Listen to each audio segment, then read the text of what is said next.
Oh gosh! Ah! Oof! Goodness gracious, those dang things.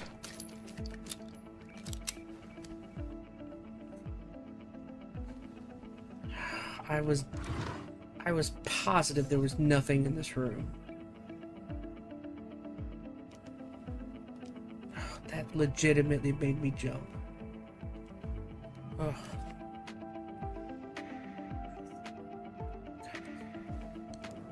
Good game. It's a four-legged Pokemon. Whatever you do, don't let that Pokemon out of your sight. Come on, did you have to put that where that is? I can't be the only one that's like seeing that. And the camera is like situated right there. I was trying to play it off like I wasn't looking at it like this, and I can't help. I can't help it. Based on its cry and your description, I have reason to believe that Pokemon is very near you. Bruh, said Veronica. Yeah, I mean, come on. Like, why did they put the art team couldn't do anything else there? Let's answer the door. Whoa, what the f... What is that?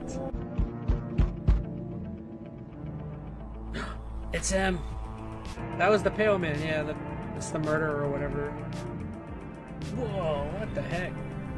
Yo, how's it hanging? Pull out the gun. Am I really a visitor? What do you think? Can you cover my eyes? Do you have some kind of bandage? Oof. Whoa. Hi. You open or not? Whoa. Yes, your house is perfect. I can feel it. What the f... I don't want your dreams here. Oh, this guy.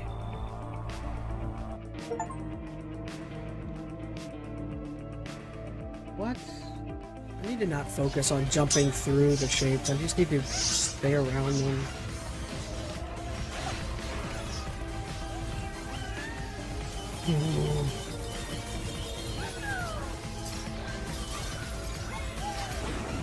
I'm fine. I feel like I just gotta get it down better.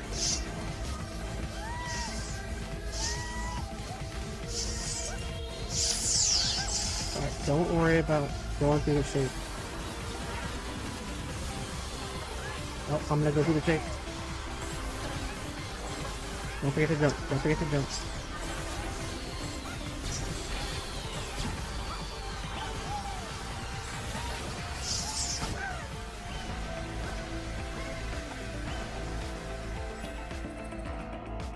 Nobody takes breaks around here. No one needs breaks. What are you guys talking about? I'm sorry. No!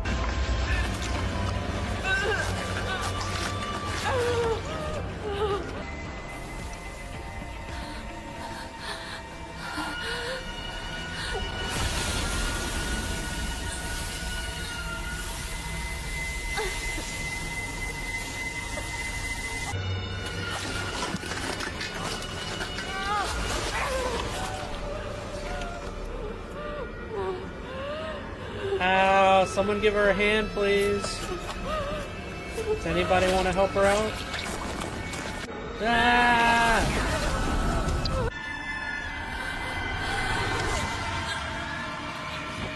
Ow.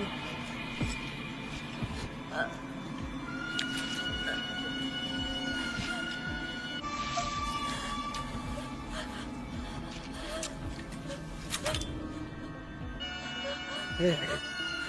Disgusting. Not painful at all, I'm sure. Hey, money. Hey, Veronica Rose just joined. Hey, says Veronica. What's up? Flip store signed to close. This is all for today. I should clean the shop and prep for tomorrow. We are literally just finishing our first day as oh, shoot! Oh, gosh. Dude, that made me jump. What the heck? I was not paying attention to the door. Holy cow. I haven't jumped that hardcore in a long time. Whoa, that made me like legit, like I moved in the chair. I'm so sorry. I didn't mean to scare you. I saw you were about to close and I had to rush in.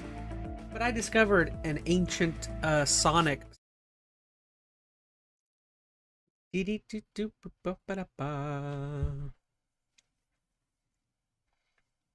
Alright, alright, alright.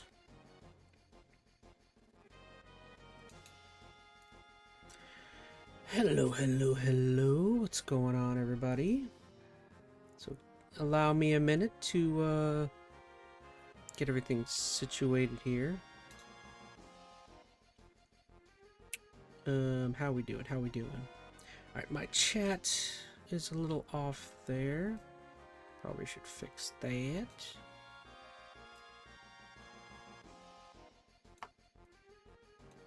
How's that look? I always hate that my setup is like completely different from my normal streams for the ChazmaN lives. Eventually, I need to figure out a better way of doing that. No, gosh, stop that. Okay, how's that? Is that okay?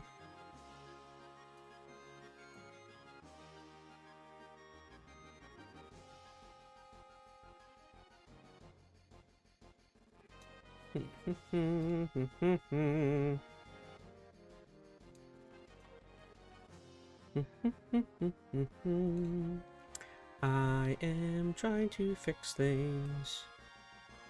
Trying to make everything look good. Okay, how is that? How are we looking here?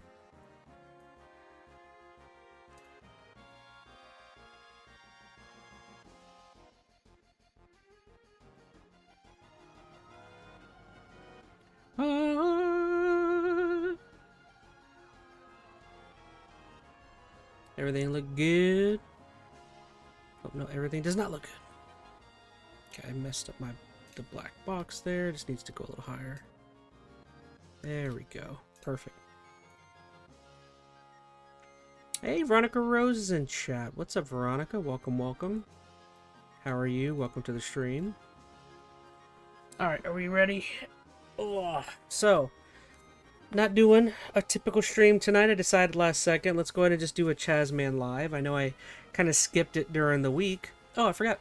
Hey, what's going on, everybody? Inner ChazmaN here, back with another ChazmaN live. Again, we missed it on Thursday night, and I figured, why not? Let's try and make up for it tonight, since I have, I don't know, nothing crazy planned. So yeah, that's what I'm going to be doing. Just going to be watching some videos, chilling out, chillaxing with y'all. And it is going to be interesting, because I really only have one major topic that I really want to watch. But there's just a crazy amount of people covering this weird Lego story. If anybody of you, I guess maybe some of you haven't heard about it, but if you haven't, tonight we're going to be delving into that. I've seen quite a few videos of people talking about this whole strange Lego theft saga. So that's going to be mainly what I dive into.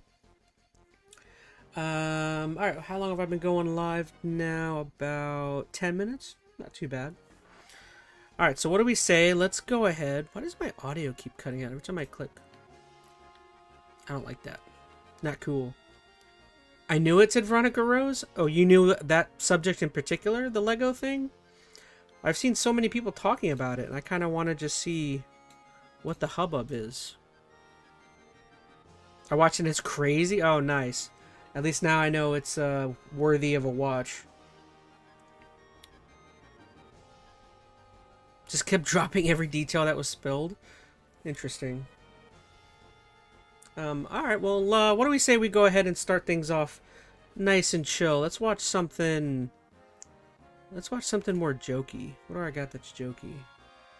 Oop, I opened the wrong thing. Where are my videos at? There we go. I hate how the music keeps dropping out.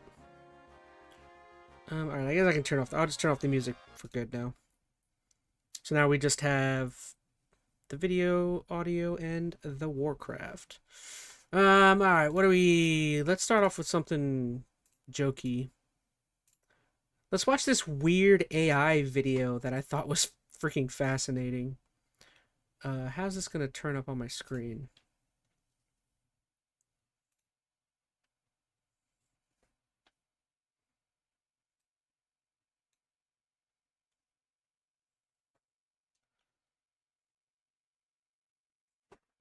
Hey, Skylar Twilight's in chat. What's up, Skylar?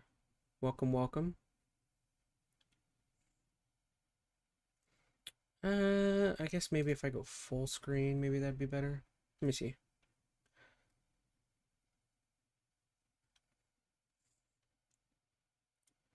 If I had one more monitor set up, this whole thing would go so much more smooth. Come on. What's my stream so far behind? All right, perfect. Yeah, that looks better. All right, so this video, I think Skylar Twilight saw it in the Discord, but I saw this video and it's super funny, and I figured let's start off by just watching this. It's I think I saw this on Nicholas Diorio's recent stream, and it's just so ridiculous, and I thought it was funny. Millions of fans are making right now. Can you afford it? Maybe. But do you feel like you have to be there? That's the question. And for a lot of people, the answer this year seems to be not quite. It's completely ridiculous. The stadium will likely fill up one way or another. What? It's so stupid. If you're wondering what's happening, this is somebody was making, they make WWE content, wrestling content that utilizes AI voices or something, and I guess while they were in the middle of I don't know, processing something, the AI couldn't say the word WWE, so it just started like wigging out.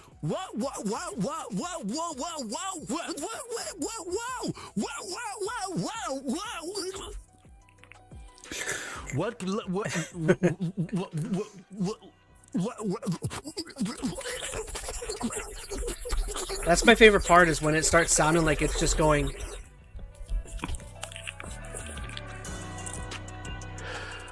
And then you got the hip hop in the background. Bring that beat back. Bring the beat back.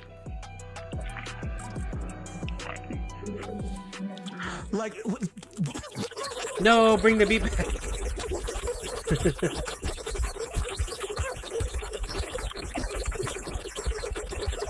Bring that beat back.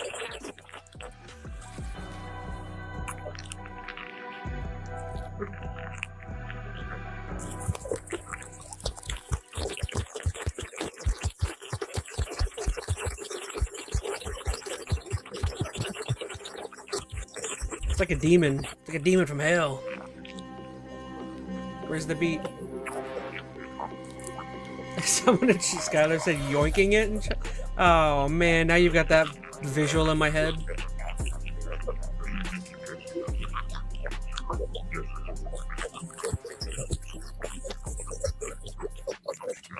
Such a sick beat.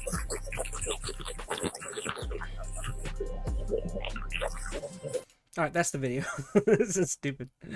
I saw that on Diorio's stream and I was like, that's how I envisioned AI was going to be utilized when it was created. Alright, I think we're warmed up. We started off with a stupid video. Bro's getting electrocuted. Yeah. It's like somebody slurping on their like soup or their ramen is what it sounded like to me. Like somebody was like, I don't know. Good times we have over here. All right, what do you say? Let's go ahead and dive into the main topic. I know it's really early, but again, I have like 4 videos on this whole Lego saga, and I'm just gonna, delve right into it to kind of see. It's really weird because I see a lot of people talking about it. I mainly have a video from the actual people involved, I've got videos from Moist Critical, Charlie, talking about it, and then also H3 brought on the guy that I guess who made the video, who this whole subject's about. They Ethan brought him onto their stream, and they had a talk with him. So that's all what we're going to be watching. What do we? Why don't we start off with Penguin Zero Moist Critical's first video covering this, and let's dive into what. Because I guess this is the first time I probably even heard about it, was on his video from the 26th, which would be 4 days ago. I know how to do math. There you go. Turn up the volume. I'm going to intro this video because there's nothing I can say that will actually. If you guys could, please do let me know how the audio levels are. And diabolical scandal justice. But I will give you the premise. It's around Legos. And I know you probably immediately roll your eyes going, oh, well, that's probably nothing super crazy. Buster, you don't know the half of it. A YouTuber named Reckless Bin conducted a thorough investigation on a huge Lego. Yeah, so this is definitely the guy. If you see Reckless Ben, yeah, so they brought him on the podcast on H3, yesterday? And they did like an entire, what was it, from 213 on to, the rest of the video. So more than an hour, goodness. So there's a lot of content for us to kind of check out. Lego related crime. It is a crazy web of malicious bad actors, shady individuals. It's like the Lego cartel. I don't know how to do this intro to really lay the foundation in a way that captures the scope, because it is that big. So I highly recommend you watch his entire video. I'm going to go over a lot of it here because I have been. And the way I feel like the way Charlie is putting this, I don't really feel like he's like super exaggerating. Like it. Oh, I forgot how to play this. Okay, I don't necessarily feel like he's even like exaggerating what exactly is happening. Like it does literally feel like there's like shady business people that are involved in terms of this strange Lego malpractice. Captivated by this, and this is only part one. It actually, there's more to it, but I think it's only fitting that we start from the very beginning. Man spent his life collecting what's now known as the world's largest Lego Star Wars collection ever. It's estimated to be worth around $200,000. And then the entire thing got stolen, and the police are actively working with the thieves to cover the entire thing up. But the craziest part is that the collector doesn't even know that his collection's been stolen. Yeah, the collector's son, Brian, well, he reached out to me because he has no clue how to break this news to his dad. So that's the surface level analysis here. It becomes like a full-blown fucking noir film, though. It gets so deep. But fundamentally, a individual who has spent years and tons of money accumulating an extremely valuable Lego collection worth up to $200,000 of value, has had it stolen from him, unbeknown to him, and unfortunately law enforcement has repeatedly shown that they have no interest in investigating this case or helping in any way, and have instead been far more on the side of the dubious perpetrators. And it's basically like he was saying, from what I understand, is, again, it is like this shady organization that is like going around, and there's another video we'll check out of another like Lego of more people who are like kind of, I guess, victims in the situation. I think this other video says, hold on, let me get rid of this Drake real quick. Be gone, monster. Yeah, this other video. What is it? They took our Lego store and life savings. Help us fight back. So I almost wonder if this is the people that are actually involved. And this video is from 2 days ago, so.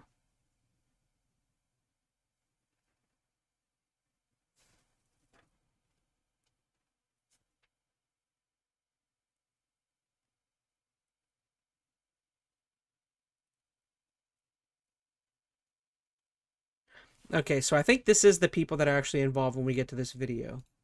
But yeah, they're actually talking about how they were scammed. And this individual's son has reached out to this YouTuber, Reckless Bin, because he's just caught in between a rock and a hard cock at this point. Like, there's very few options left, since going through the proper channels of, like, the police, who you would expect to, you know, maybe do something about this, because it is a crime, it is a big deal. That's a lot of money, by the way. But that was fruitless. They were far more interested in just shooing them away and even threatening to have them arrested multiple times.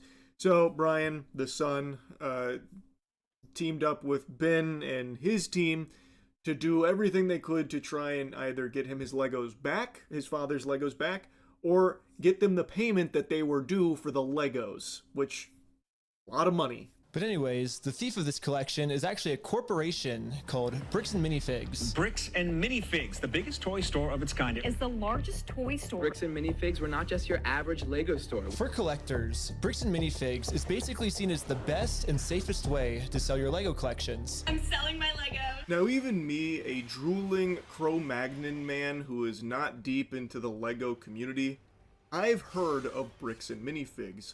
They are a big corporation. I definitely feel like I've heard of the company from somewhere. I mean, obviously, probably something Lego related, but Bricks and Minifigs, like, I've definitely heard them. I mean, I'll be the first one to admit that I'm not, like, deep into the Lego universe, the Luniverse, the Legoverse. I don't know. Ride any mount from your mount collection. Mount collection.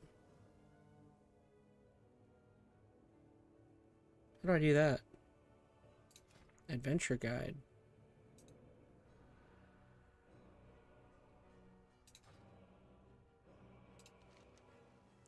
Ride any mount from your ride your mount, then speak with Happy Hal to get a Hearthstone. Oh, so I just have to get on a mount?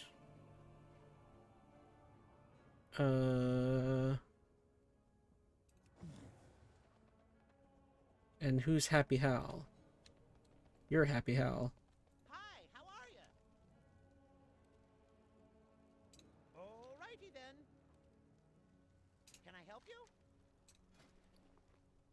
Off and away. Hey! Be seeing you. Need assistance? Have a great day now.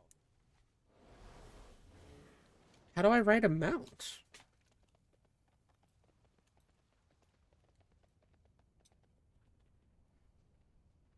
Alright, sorry. And I'll do know let that him they play while are considered, or at least were considered prior to this, the gold standard when it comes to selling your Legos. So the fact that they are the corporation that's implicated in this actually was pretty surprising to me, because they're like the only company in this space that I'd heard of. And it turns out, well, might not be all sunshine and titties over there. It may be a lot of malicious bad actors, potentially. Brian thought that this would be the perfect store to finally sell his dad's Lego Star Wars collection. So I wrote up a contract. In the contract, it says that these are still the family's Okay, so here's the specifics. Lego sets, but every time one gets sold, the store gets to keep a small percentage of each sale. This was a store's worth of inventory. So that store that day was nothing but my dad's collection. Like, all the shelves filled. They had to bring in extra shelves and fill the whole party room with shelves. But the owner of the franchise, this woman, well, her husband had to actually leave the country due to some work-related reasons. My husband and I were planning on moving out of the country. They did everything correct. Wait, that... You're planning on moving... You're planning on moving out of the country for... Okay, I hope they explain it, because $200,000 worth of Legos I don't think would be enough to allow you to do that, but...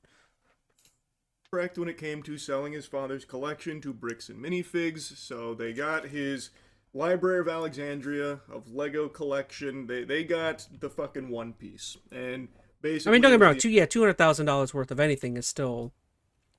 Obviously, that's still a boatload of whatever it is. Entire store's inventory, they had to call in the cavalry in order to take it all. And the owner of the franchise, which is that woman right there that is being interviewed by Ben, made a mention that her and her husband were actually planning on moving out of the country, And when she informed corporate about this, they said that, you know what, there is a seller who is potentially interested in owning in that area.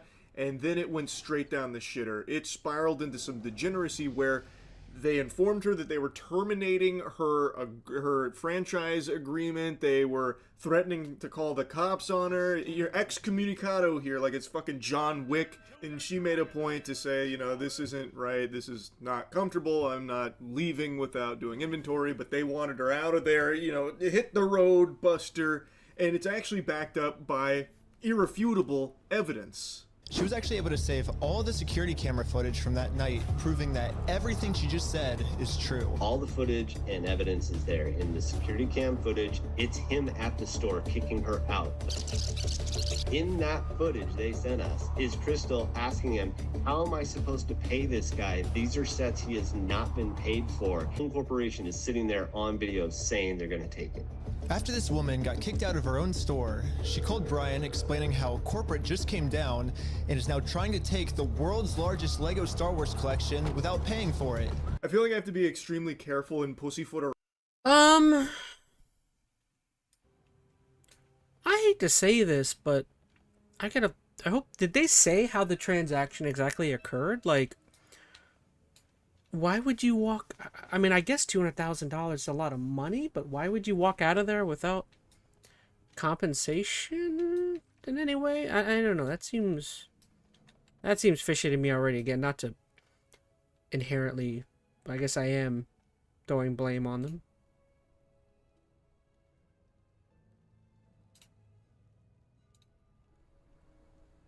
Dude, why don't I know? What do you mean? Ride any mount from your mount collection?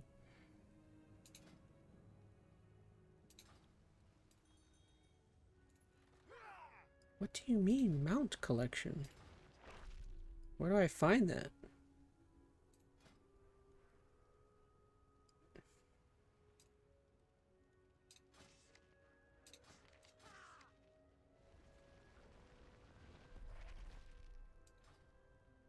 Professions, character info, equipment manager, character status. Ride any... how would I mount anything? Hold on. How do I get a look? I don't know what I'm doing.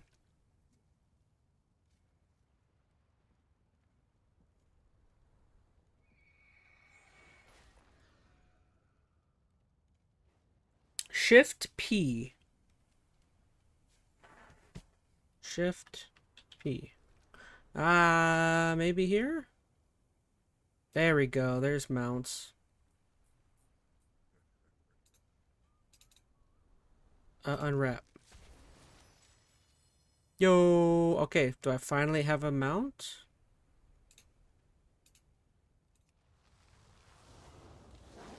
Yo, there we go. Okay. Yeah, that's kind of dope. It's like a Cerberus. What up, dude? That's kind of dope.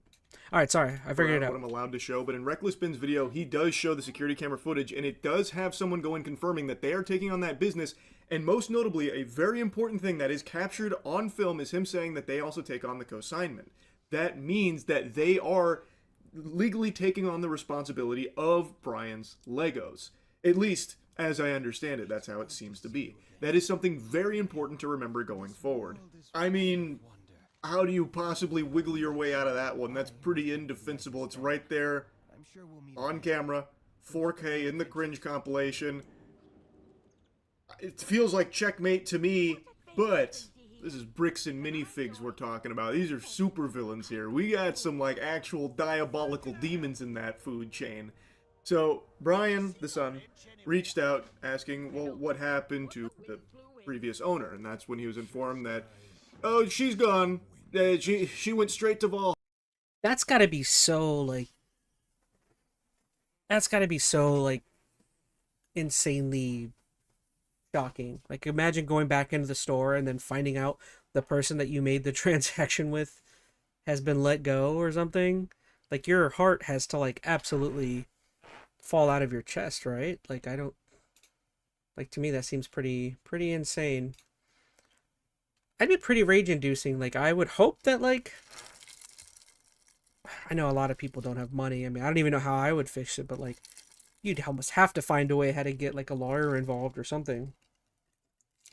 But I guess that's part of the idea of the story, is that I think they're saying that, like, the people that own the company or who are trying to scam them have lawyered up with, like, the best lawyers you can find or something like that, and they're like extremely litigious, so it's, I don't know.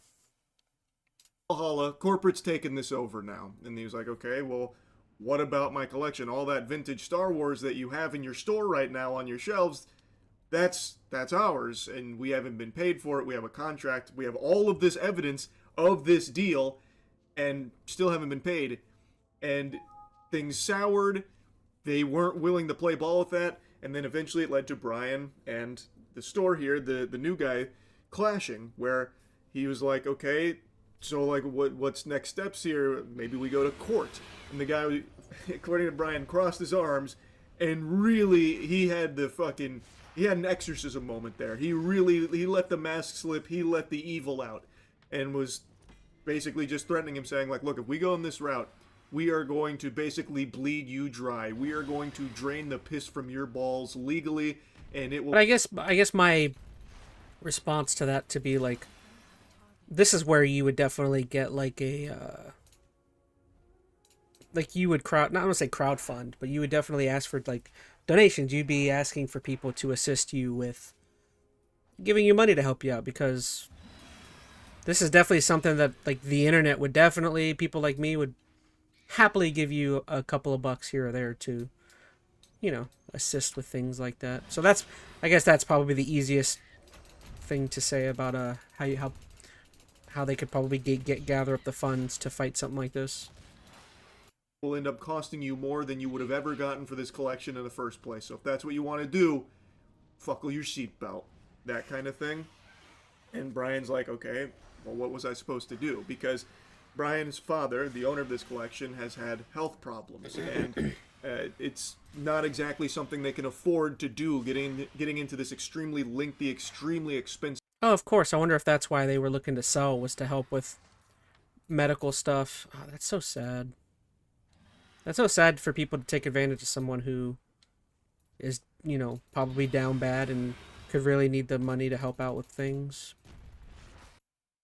Legal battle. So now that brings us to Reckless Ben's involvement here, because there aren't a ton of options for Brian's family. And since that interaction, they have been flooding their social media page with those vintage Star Wars Legos that they still haven't paid for, which feels like they are just gloating and goatseeing, just openly mocking Brian. I'm not gonna explain I'm not gonna explain that reference. That's on you guys to go find out what goatseeing means. And his father's have fun with that. Just insulting the family. And why are the cops not helping? But luckily for Brian, a YouTuber ended up catching wind of this story and created a team of YouTubers to do whatever they could to get Brian his Legos back. This is the full inventory of all the sets and minifigs. We can figure out how to get this guy his money and his stuff back. But right after they started, they instantly stopped working on this case. So I called one of them to find out why.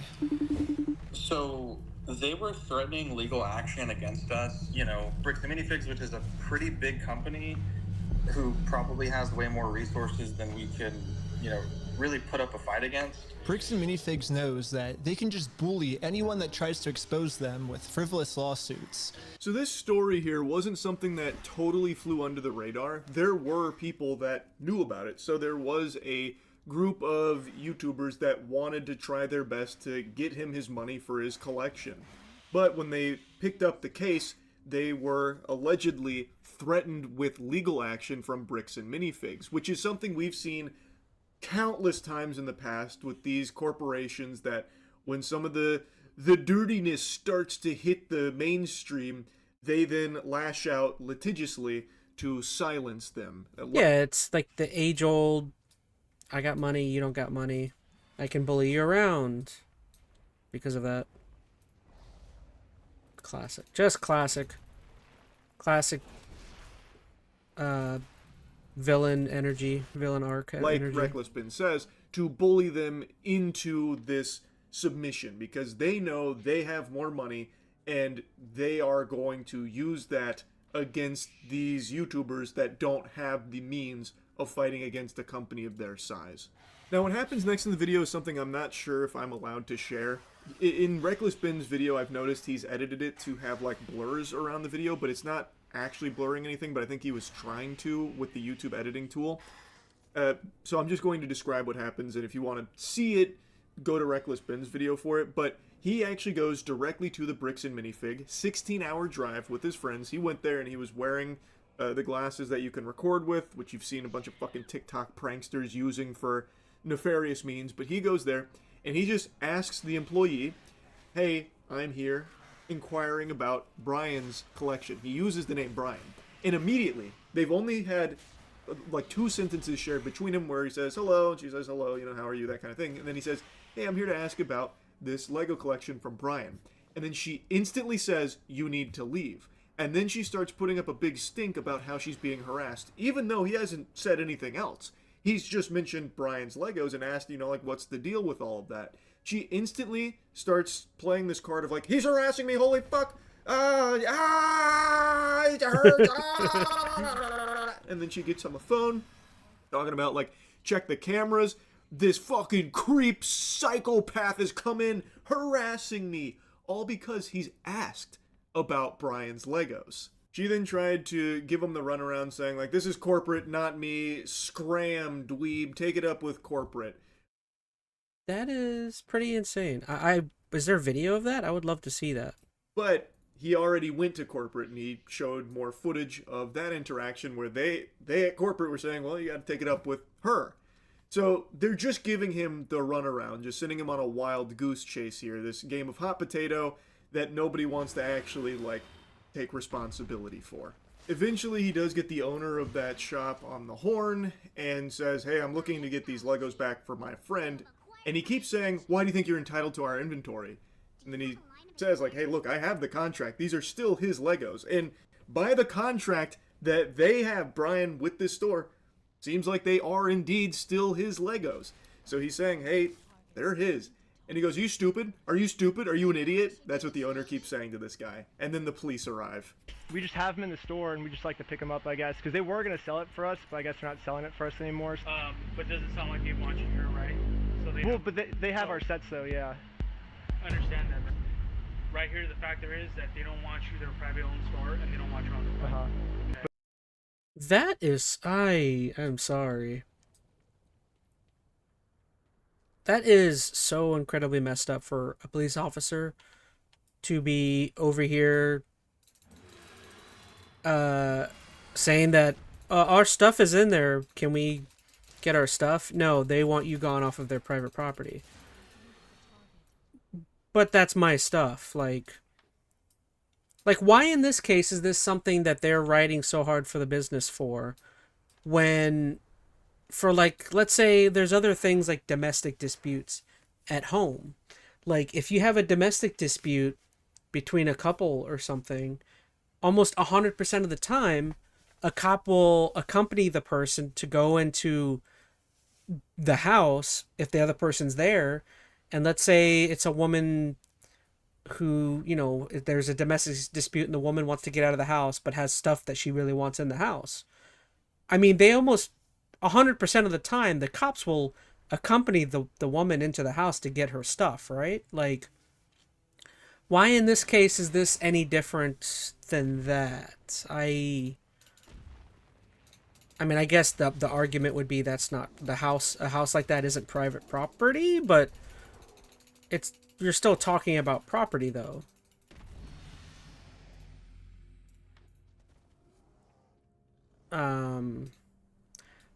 Which, yeah, if they haven't paid for that stuff, then it's not their property, right? It should be the Brian and his parents' I don't know. That's just really, really odd. And just to see the cop writing so hard for them.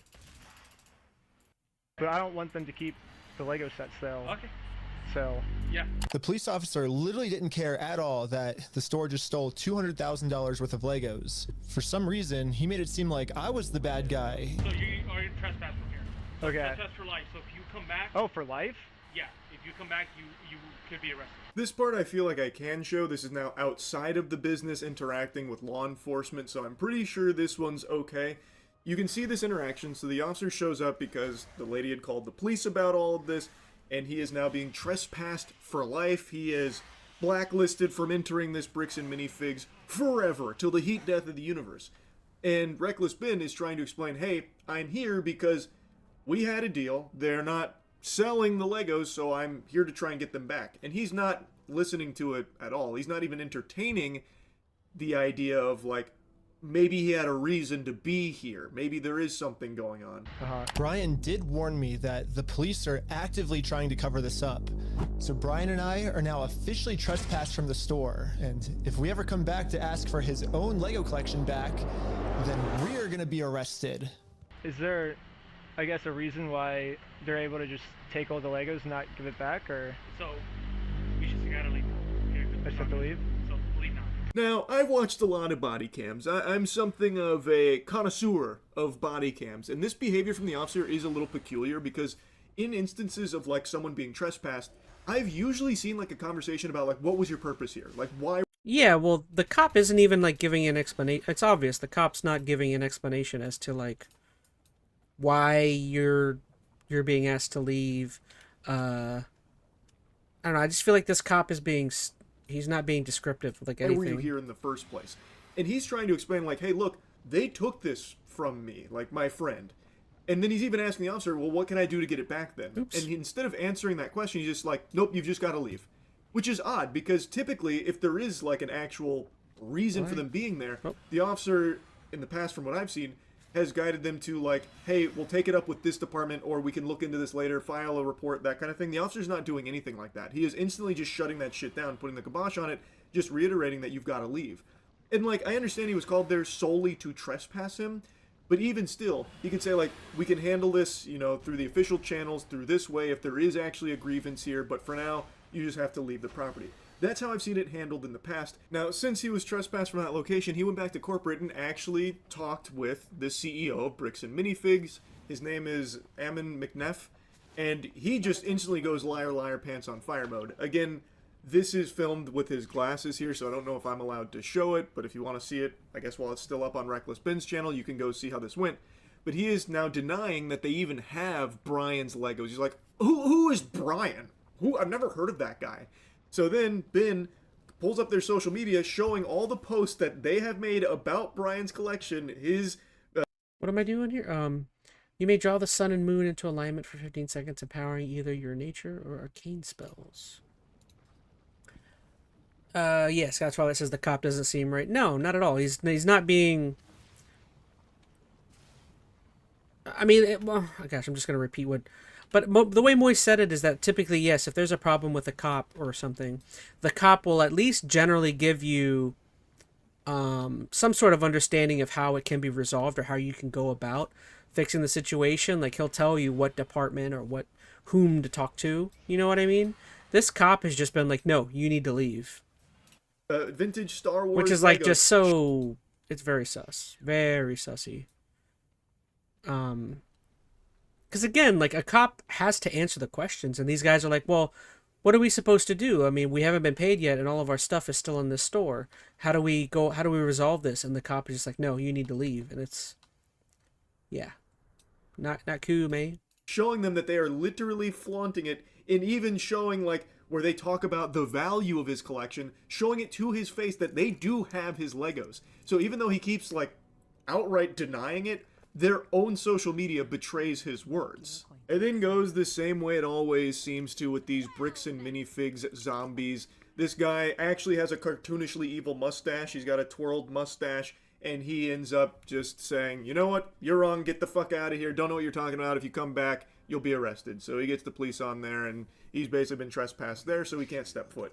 He then, through a series of plans, gets a employee of the store on his side, gets the owner's number, and then calls the owner directly, and finally presents the contract to the owner, who is once again doing the same thing the CEO was, saying, I don't know what Legos you're talking about. We don't have these Legos. What are you blabbering about, weirdo? So he sends him the contract. He's like, oh, well, I never signed that contract. There's no signed contract with me. And he's right, because it is the previous owner's name on there. Oh, that's so messed up. So did that place of business... So, yeah, the crazy thing is... So did that place of business literally fire the previous store manager, just so that they could knowingly scam this guy out of his collection of Lego stuff? Because again, like he's saying, they're saying, oh no, I didn't sign on any dotted line. The person that signed that doesn't work here anymore. My girlfriend lives in Canada and goes to a different school. Sheesh. There. But the thing is, when they took it over, they said that they are taking on those previous business agreements. They are taking on the consignments like this Lego collection that they had from Brian, which they are still actively hawking. They still have it, and they haven't paid for it. So that excuse can't work. I don't feel like there's some legal loophole there when they have taken over this business and agreed to take on these consignments, according to what we have evidence of. So I feel like there's no way that they could weasel themselves out of it, like actually by law. It feels highly illegal what they're doing. And once again, these brainwashed ghouls at Bricks and Minifigs devolve into the same thing. You're harassing me! I'm calling the cops. So once he is basically, you know, putting the fucking full Nelson here, the contract is there, he tries to claim that's not how the law works. We don't take on the business that we take over. So like this previous owner's contract no longer includes us, even though we're still selling that inventory, and even though the contract is still applicable to the business we took over, even though it's just not my name on there, so it doesn't count, which means we don't actually have to pay for this collection that we have an agreement with and that we are still actively selling. You guys are wrong, you're harassing me, and I'm calling the cops. That's how that ends with the owner there. And then Brian talks about how when he tried to sue them, oh, I forgot to mention, the owner, of course, tried to play hardball, saying, well, sue me then. If that's how the law works, sue me. Because he knows that as this big corporation, they have enough resources to drag it out and make it very painful for just the average Joe Schmo.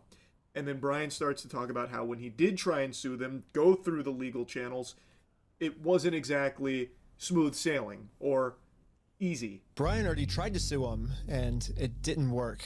We've been to a couple attorneys, and they basically spelled it out, saying here's the path that's going to happen if you go down each of these routes. They're now in Spain, so we're getting into that whole international thing just to have them an injunction on the store to have them go back and prove what they've sold and not. Wait, so the people that run that company are in Spain now? So the people that they are technically trying to sue aren't even in the U.S.? Oh my gosh. It sounds like these people are literally doing absolutely anything they can to not be held liable for like anything that's going on there. That's like $60,000 to $70,000. Yeah, Bricks and Minifigs knows that Brian and his dad don't have nearly enough resources to sue a company as big as Bricks and Minifigs. He's like, we're gonna keep these. You're gonna walk away from this. You're not coming back.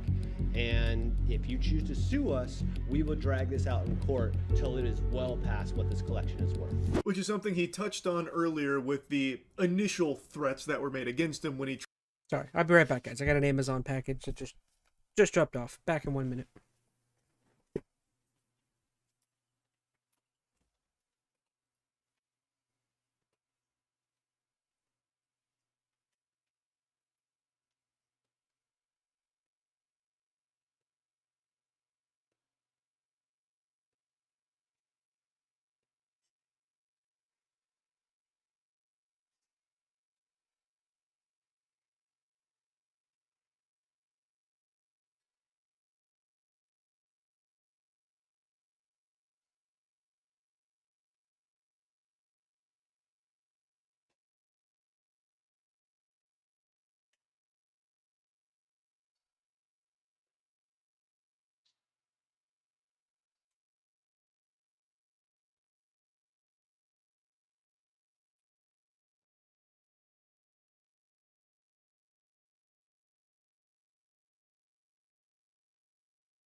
Headphones disconnected.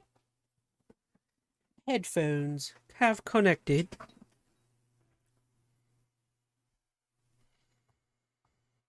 Your headphones are disconnected, sir. Alright, back to it.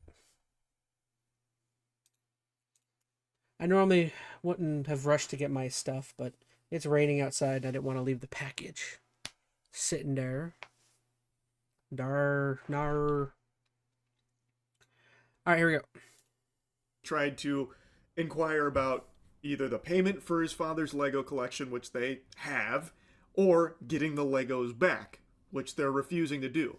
They have this huge inventory that they have not paid for. They have not fulfilled the obligations of the contract with the store, and he is not getting them back, and they're saying he's not entitled to it. It's so fucking disgusting, man. Their tagline, because it's boring, and I changed it to "We steal from old people." And now the tagline's actually accurate. Also added a cute little company logo. And this is my plan of how I'm gonna make it into court with bricks and minifigs for free. Is where I'm gonna make my grand reveal. You see, this entire time, my company name was actually called We Steal from Old People. Yeah, the words bricks and minifigs, that's just the company tagline. In America, there's no specific law that says whether the tagline has to be above or beneath the company name, so I'm just allowed to do this. So his plan basically became to goad Bricks and Minifig into opening a lawsuit against him under the belief that they've stolen their name. And his Uno reverse card was, didn't steal their name. That's the tagline. The name of the company is actually We Steal from Old People. So he did actually incorporate it. He does have a website for We Steal from Old People, where they're like selling merch and all of that. And I'm not a fucking lawyer. I don't know if that works. In my noodle up here, it feels like since he did take directly their logo, Bricks and Minifigs, it would still probably be a problem, even if it isn't the name of the company. It's still just being like the tagline and forward facing. Probably creates brand confusion that could get him on the hook for an issue.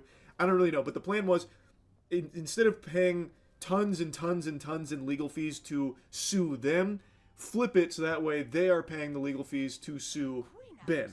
So that way they can get into court with them and hopefully reveal their shady, potentially illegal business practices. Now, the next sections in the video are highly entertaining to watch, but ultimately don't accomplish the goal of getting Bricks and Minifigs in court. They go back to the CEO, who is now aware of what they've been doing, which was like selling outside of their store, that kind of stuff, and the We Steal from Old People thing. And they are a registered business, and he now knows that, and he knows that they can just keep kicking the can down the road, passing the responsibility off to franchisees instead of corporate, and that law enforcement won't step in because it's a civil matter. So the CEO is aware of all that, and thus is avoiding doing anything litigious against them. And so they try like a raffle scheme to get like the cops on their side. Ultimately, it doesn't work. The cops are very much against them, trying to like get any kind of investigation into the actual Legos that they are still having without paying for them. The cops really do not like these guys because they keep getting calls about like trespassing them, harassment this, harassment that. So they are very much not looking to really investigate their claims about like they have these Legos, they haven't paid for it, which is illegal. Like that, to me, and I haven't brushed up on my civil versus criminal lawsuit, but I feel like that would start to teeter on being a criminal lawsuit if they are knowingly selling this product that they have not paid for, knowing that it is not even owned by them via the contract they have. Like, I feel like that would get close to a criminal case that would warrant some kind of like actual investigation, but they're not willing to even take those first steps because Bricks and Minifigs just keeps calling the cops out here about like trespass them, they're harassing, and they're hatching these like wacky schemes to try and get Bricks and Minifig to engage legally with them so that way they can open it up to more with how they've been doing their business. And it just... That would make sense. It just sounds like they're just trying to cause as much commotion and kerfuffle as they can to find any reason to have any sort of legal authority to look into this, because it doesn't sound like Other than that, they are willing to do anything. Makes sense. I mean, I guess, you know, when you're desperate, you gotta try something. Just ultimately wasn't working. Now what it does do, and again I don't think I can show any of the footage here from it, but what it does do is it whittles down the owner, Josh, where it does seem like he starts to get really antsy and start to kind of panic a little bit. So he has another conversation with Ben, and he's like, look, this is what I need. I'll give the Legos back if I get a written apology from Brian. Dweeb, you're such a fucking twerp, Josh. All of the negative comments taken off. Only positive reviews, that kind of thing. So he is like actually holding the Legos hostage for these deliverables here. Fucking loser, man. Yeah, so basically before Brian can get his Star Wars Lego collection back, he has to write Bricks and Minifigs an apology letter for making this Facebook post. Bricks and Minifigs really doesn't like this Facebook post being up, because in this Facebook... Hold on, what am I doing? How do I buy this?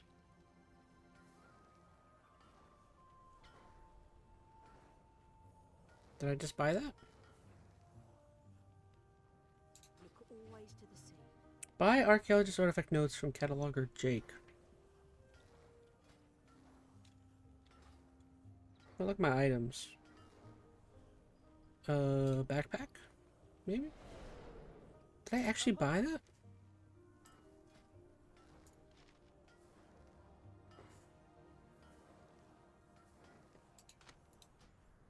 Are you sure you wish to exchange the 10 Dragon Ale supplies for the following item?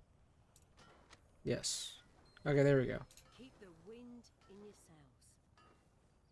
sails. Read the note. How do I read the note? Oh, I guess I did. Post. Brian calls Bricks and Minifigs out for stealing his Lego Star Wars collection. I'm not apologizing for shit. I agree, but it sucked. But here's like where we're at, right? If you could just write the letter, like we can get the Legos back. I walked in there with the best of intentions. Here's proof of my collection in the store. I want it back, and they've done nothing but lie and make my life a living fucking hell over this. I've gone through 9 months of anxiety, stress, hospital-ridden, medication-taking types of burden. Not downplaying what happened to you. It's just, No, I am not apologizing to this fucking asshole. It is just egregious to demand that the guy who only wants to either get the Legos back... Wait, who were they just talking about? Who was just asking him to apologize for having a bunch of stuff stolen from him? Was that like a representative, like a lawyer representative of the company? That was weird. That his father has collected over the course of his life, or get paid for the Legos that you still have from his father's collection, is the one that is needing to apologize. I agree with Brian. Like, on pure principle alone, that's just totally fucking unacceptable. Like, to be the insufferable asshole who is knowingly engaging in this shadiness. I'll call it shadiness, but I think it's far harsher than that. Yeah, I wouldn't even say shadiness. It's just outright... criminology. I mean, they're performing a crime against you. It is like supremely mafioso, like a supremely mafioso like act. like they just straight up walked into your store and said, "Oh, geez, it's a nice that's a nice bunch of toys you got on the shelf there. It'd be a shame if something happened to your Legos over here."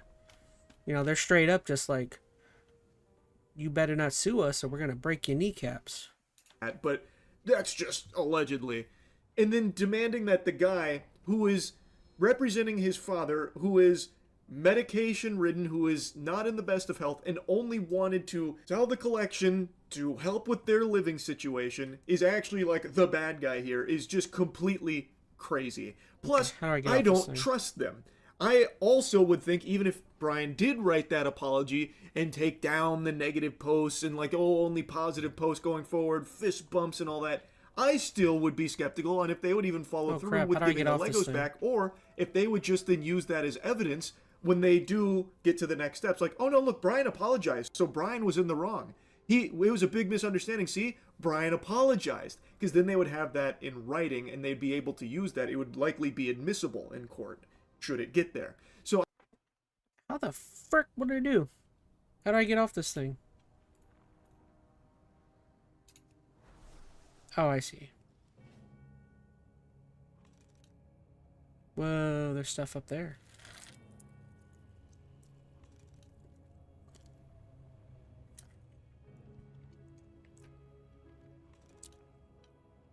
Incredible. The elements here surge with power. Search for allies.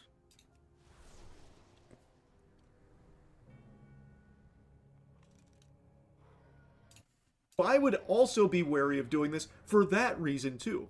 I don't think even if he did start writing the apology and it's the most sincere thing ever, I still don't think they would actually give him his Legos back. It would just be used as a weapon against him. And this is something that Brian also made a mention of as it being a trap. And Ben actually had a really good idea here. So he once again contacted Josh, like, okay, Brian's going to make an apology video so that way we can move this along and get the Legos back. But what he did is he actually took a screenshot of Brian from an earlier conversation and had his friend do the audio and then just basically deepfaked Brian's apology video. But it was never Brian apologizing, it was his friend's statements coming out of Brian's mouth that was loosely lip-synced to it, and then sent it to Josh. Hi, I'm Brian Mansell. And after just a little bit of deep faking, it now looks like this. Hi, I'm Brian Mansell, and I apologize sincerely for accusing you guys of stealing my Legos. I was wrong, and you were right. This is the ultimate test. That's Was so Josh weird. being sincere, or was this all just one big trick? Josh then took the apology and he said, oh, this is so nice, this is so big of you, I can't wait to give your Legos back, you have my word, and that's not who I am, but you also need to go apologize to Amanda. So Ben goes to try and apologize to Amanda after getting permission from Josh, the owner, to go there, even though he's been trespassed. He shows up, Amanda instantly tries to call the police to have him arrested. So that didn't go over super well. That does seem like they were just trying to get him arrested there. But then he calls Josh. He's like, oh, dag nabbit, I can't believe that happened. I can't believe she'd do that. Anyway, let's work on getting those Legos back, shall we? Well, wouldn't you believe it? Tons of time passes by. They keep stalling, like, oh yeah, no quick update, but soon we'll have it. These are all conversations that he's had over the phone with these fucking monsters over there. Again, this is Legos, by the way. And they just keep not giving the Legos. Over a week, 2 weeks, I already forgot, but it was a long time had passed, and then they eventually try making peace with Amanda again, which is the lady from the very beginning who just keeps getting the police on the horn to try and have them arrested, and that's still not working. And then it turns out, apparently, they don't have his Legos to give back. No, they've been sold. He's saying the shelves are empty, there's no Legos to even give back. Why wouldn't they have sold them? Which is very contradictory to what Josh said not too long ago about, like, oh yeah, we'll definitely give it back after this apology, it's coming. And they'd stalled for so long about, oh yeah, the Legos are coming, just, big hiccup here, unforeseen circumstances there, that kind of thing. But now they're saying, oh no, we just don't have it to give back. So these are just actual fucking degenerate scammers, allegedly, is what it looks like. These are just fucking awful people here at Bricks and Minifigs. So basically, these are my two options. I can do what Josh wants me to do and shut up, which I can say right now, I'm definitely not doing that. So what's the alternative? I can, I guess, raise hundreds of thousands of dollars somehow, and then maybe spend 3 to 4 years in court fighting them, and somehow if I win, then we can finally get the family their Legos back. Yeah, both of these options suck. Or maybe I can somehow find a way to engineer a third option, which I call option number 3. Small claims court. Think about it. Small claims court is basically just like big boy court, except it costs basically nothing, and you get a judgment pretty much instantly. After another hostile conversation with Josh, where Josh is melting down again after still not giving the Legos back after he promised he would do, and again, Josh is a man of his word, according to the phone calls here. It now has boiled down to only one option left, which is small claims court, because the big court is way too expensive. Now, what happened next, I couldn't actually believe. I was stunned. I can't recommend watching this video enough. They went through all the proper motions and channels from what I can see. Again, I'm not an expert, but it looks like they did squeak out the W with the small claims. Like, they didn't actually show up or do anything like they were supposed to. Bricks and Minifig, that is. So Ben and the gang, they did win that, and when they went to collect, they actually shut down the store permanently. That was their response to it. Oh, wow. So the company, rather than... So Bricks and Minifigs, rather than being held culpable of any wrongdoing, shut down the store permanently to avoid that? Goodness gracious, dude. These people are... That is wacky. Hey, Odin Salty's in chat. What's up, Odin?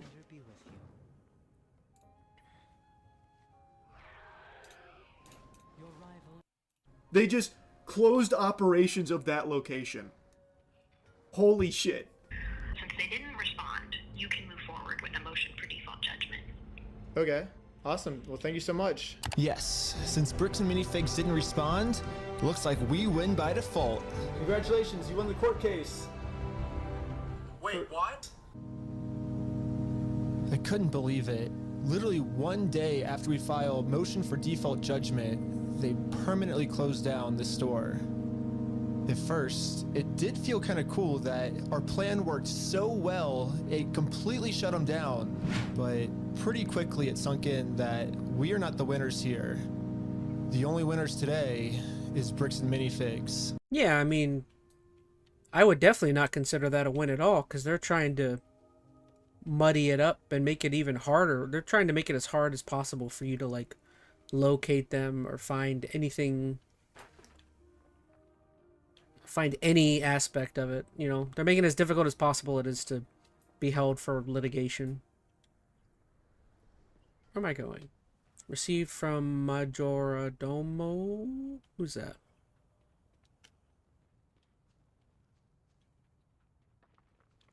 Who am I looking for? From Major Domo Celestra. Who the heck is that? Major Domo Celestra.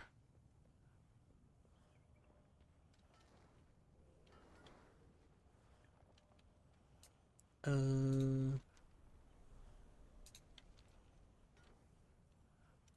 that just these people standing here? The eternal sun guides us. Oh, sorry. I'm a bit late. I don't know what y'all are discussing, Sodie Salty. There is some really crazy story that a lot of people are talking about right now with Bricks and Figs. It's a company that had some like brick and mortar stores where they sold Lego sets and bought Lego sets and all sorts of stuff. And there's some crazy, insane story of this older couple whose son went out and sold their huge the heck, that's a big dragon. What are you doing down here? I'm gonna fight you. Yeah, their son went out and sold their whole Lego collection,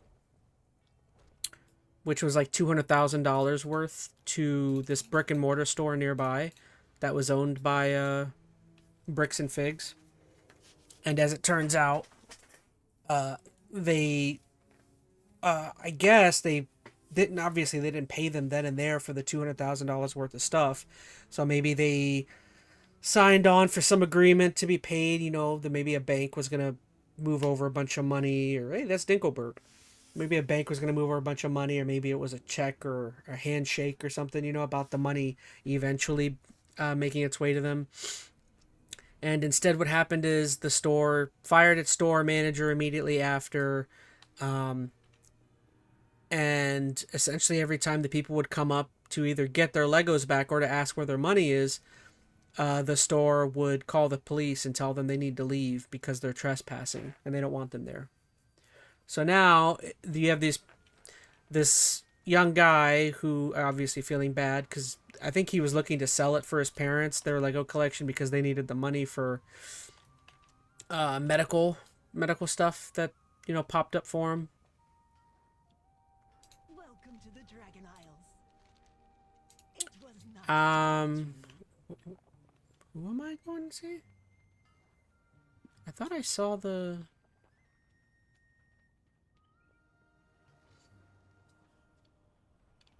Oh, there's something. Oh, there it is. Mayor Giordomo Celestial. Goodness gracious, it's hard to find people here. It's this bear, I guess. We call the strong to protect the weak. The Queen's blessings upon you. Cadet Sendrax, escort the adventurer to Commander Lethanak outside Dragonheart Outpost. Assist with the evacuation of the whelplings and wounded. Yes, Major Domo. Rathian and I will take to the skies and keep. Oh, there's even an update about Charlie about the Lego situation. Yeah, I got his video pulled up as well. But yeah, essentially, so essentially you just have this crazy company who is allegedly has kept the Legos, hasn't paid out for the Legos, is saying that they don't even have the Legos anymore, which most likely they don't. They probably sold them all. And you have this family that's trying to figure out how can we sue or get our stuff back. They're going through a bunch of legal hurdles of trying to figure out. Apparently, the people that own the company don't even live in America or are currently in America, and it's just a bunch of hubbub. And then the latest thing is they threw some lawsuit saying that they may have been. It seems like they may have won some aspect of it, not maybe the entirety. Now all of a sudden that place, the company shut down the store that all the Legos were at, which now it's like, oh well, we're still trying to figure out how we're going to get our money from it. Reminds me of Crafton trying to avoid paying Unknown Worlds for a promised bonus for Subnautica 2 releasing. Whoa. Now, there's absolutely no way to hold this store liable for what they did. I guess Bricks and Minifigs was kind of embarrassed by this decision and forgot to mark online that their store is closed. So over the next few days, a bunch of negative reviews started coming in of people expecting an open store, but then being met with this. Fucking cinema. Like, yes, it is not a good ending because now they still haven't paid Brian for the collection, and they still got to get away with all of it. They just closed this one store, but they're still a big corporation, so, like Ben said, they are still kind of the winners here, even though they lost the small claims court here. They just shut this down and move on. But it did end with a flood of negative reviews for Bricks and Minifigs because, well, they didn't even really inform their customers about this closure because it was so sudden, instantaneous after the small claims default judgment, I guess. Pretty fucking wacky.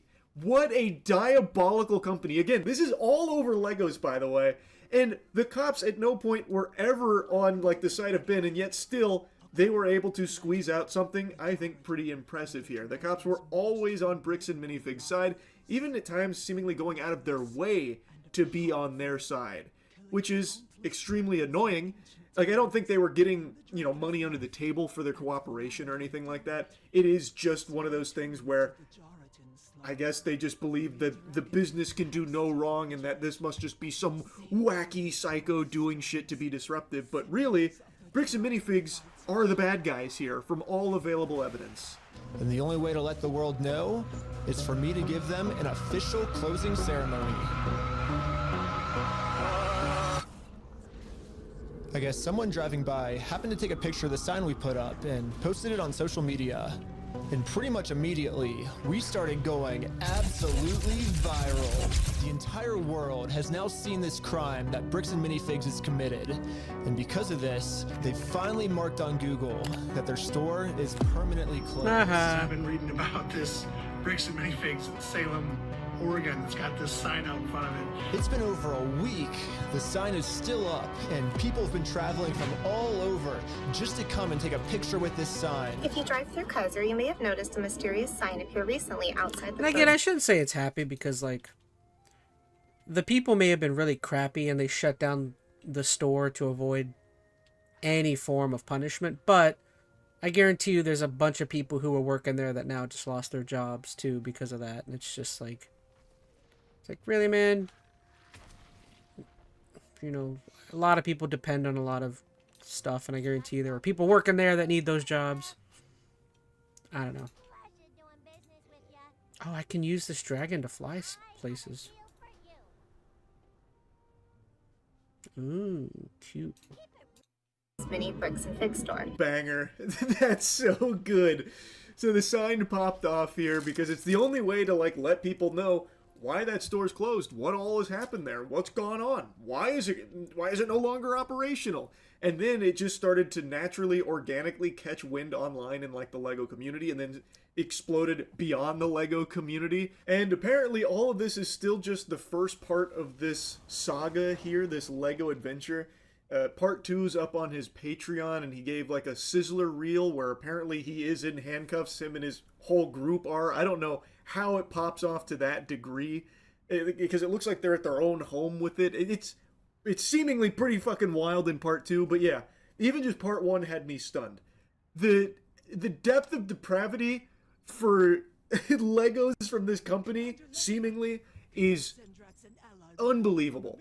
I had to yap about this. It was an incredible video. Again, I highly recommend you go watch the entire thing from Reckless Ben.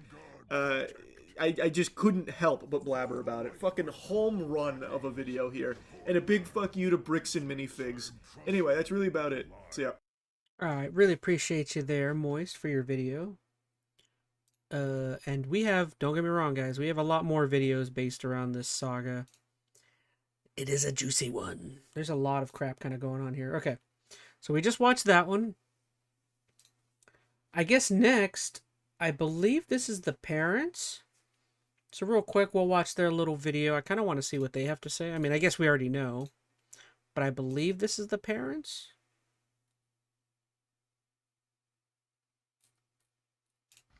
Our LEGO franchise and our life savings, along with a giant collection inside the store, which was owned by Brian Mansell's father, was taken by Bricks and Minifigs. And then Reckless Ben made a great documentary about it, and it has blown up. I know you wish you'd done your makeup before that clip that's in the video, but I think you look great. And look, you even get a little Lego version of yourself. That's a little unfair. I'm just blurry in the background. Now it's going nuts across a whole bunch of social media platforms. We want to clear... Oh, I know who this lady is. This is the... Oh, this is the store owner. The one who initially signed on to purchase the $200,000 worth of Lego before, and when they were trying to scam the family, they fired her because she had, so that they could claim, hey, you know, no one's signed on to anything. We don't know about her. Clear up some common misconceptions and add some details. And yes, it gets even crazier. We will save the craziest detail for the end. First of all, I am not Amanda. I'm Crystal. Also, yeah, I was kind of confused because they made it seem as though the lady that had kept calling the police and getting them booted off was the original store owner. Yeah, it seems like this lady Amanda is not. Amanda is the one on the right. She's the lady who is kind of a bee and kept calling the police, telling them they need to leave. The one on the left is the original store owner who got booted out because they were going to try and take advantage of that family. Okay, I gotcha. Because in the video, they did make it seem as though those were the same person. I'm Crystal. Also go by Chris. I'm Benjamin, not Reckless Ben, the YouTube documentarian. I'm Benjamin Gorman, the novelist. We co-owned the franchise. I managed the store. We purchased the franchise in February of 2023. At first, everything seemed to be going really well. There were problems right from the beginning, ways that BAM was not in compliance with their own franchise agreement, but the store was doing well. I loved my customers, and it seemed like everything was going to work out fine. Then we decided... That's cool. I'm actually really happy that they decided to put out a video and, you know, correct the record on their behalf, because I'm sure it didn't, you know, I'm sure it sucks to be blamed for something that isn't necessarily your fault. Decided to move overseas because of my work. I'm a publisher at a small press, not at Pike Publishing, and we thought we might need to be publishing from outside the US for political reasons. When we approached BAM about selling the store, they pretended to be open to the idea, though they would later admit they had been planning this. A guy named Brandon Best showed up on a Thursday night and demanded the keys. They threatened us with the police and promised to do an inventory and compensate us. They said they understood there was a large collection on consignment and acknowledged they were taking that over. What a last name. He's not deserving of the last name Best. He's the worst. Brandon Worst. Am I right? Brandon the absolute worst. Just taking on the business, he takes on all that consignment market. They told us the same thing they told Brian Mansell, that we could fight them, but they would drag it out and make it so expensive we would be putting ourselves into a whole lot of shit. Their words. Here's their executive product manager and director of operations, Kai McAllister, on the phone with us the night they took the store. If we go the legal route, it's going to be a very expensive battle for you, and it's not going to be a good position for you guys to get into. There's not a whole lot of options for you. If you want to go the legal route, it's just going to be a mess, and it's going to be expensive for you. Yeah, so why not consider talking with us rather than leaping to this? We jumped on the call with Crystal this morning. And you talked with her or you talked at her? We talked at her. If you fight this, then you're putting yourself into a whole lot of shit. It sounds like a threat, and I can acknowledge you feeling that because in a way it is. What a sniveling douchebag. I don't see, you can't be any more open with your threat. Like, it's like the most obvious threat I think I've ever heard anybody say to anyone. It's like a, oh, what am I doing here? Whimpering. Am I helping you? Yeah, it's like the most open and obvious threat I think I've ever heard. I know you might think that this is a threat, but yes, this is a threat, basically. Yeah, I got confused for a bit too, says Veronica Rose. No, I gotcha. What am I doing? Saving whelps. Where do I find whelps? I mean, we have no choice, correct? Yes. Notice, that's not some franchisee. That's corporate. They want to pretend they're not involved, but they've been involved every step of the way. Of course, this was a nightmare. We were about to move and now had our life savings taken from us. We still tried, but this loss made the relocation untenable.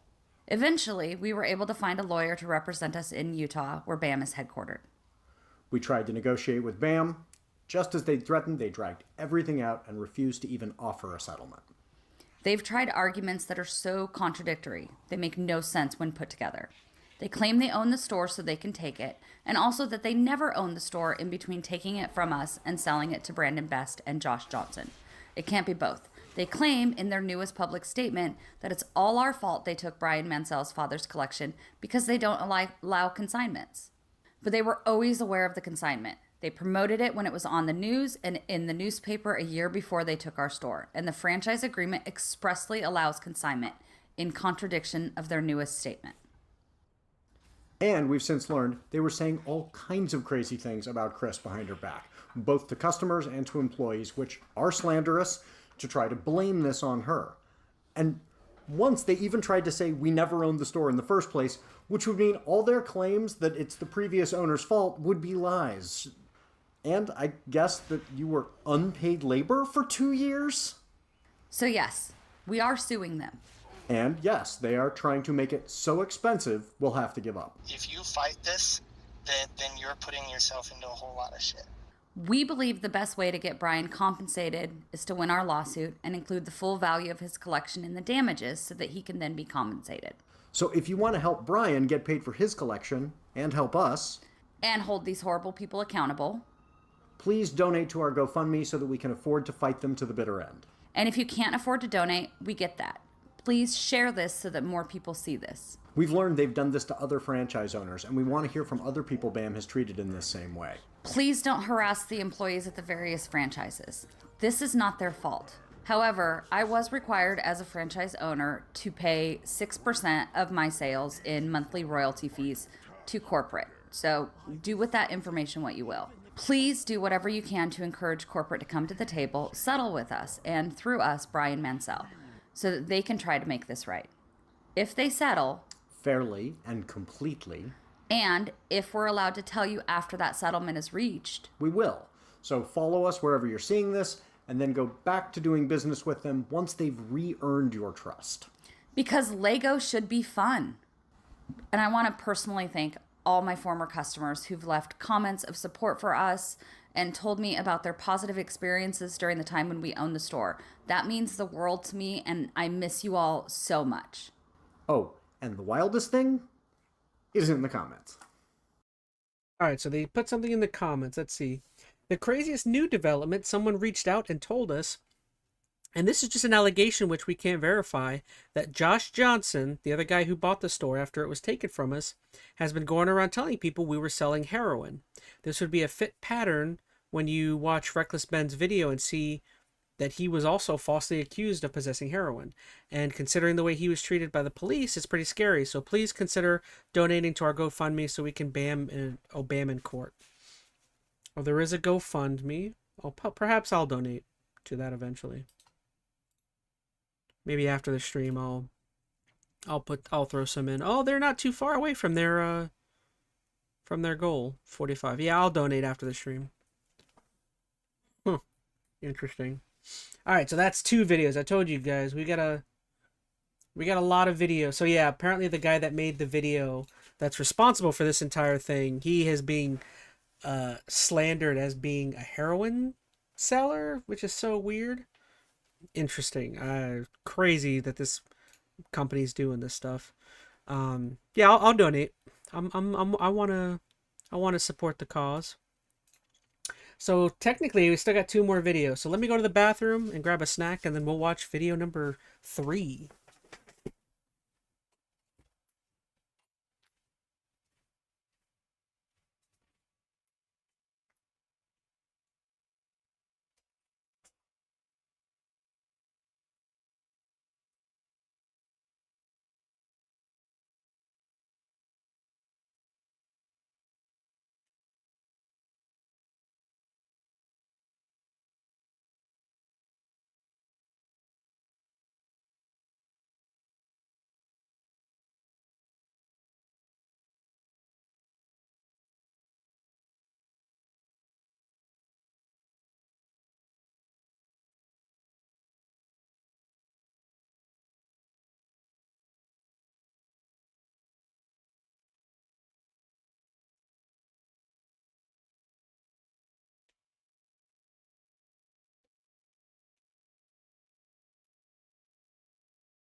All right. And I totally did forget to give a shout out to crap. I forgot to shout out the creators of some of these videos. I should have done that. All right, let me see if I can pull up some of these videos real quick just to give a shout to let you guys know where you guys can go to support any of these guys.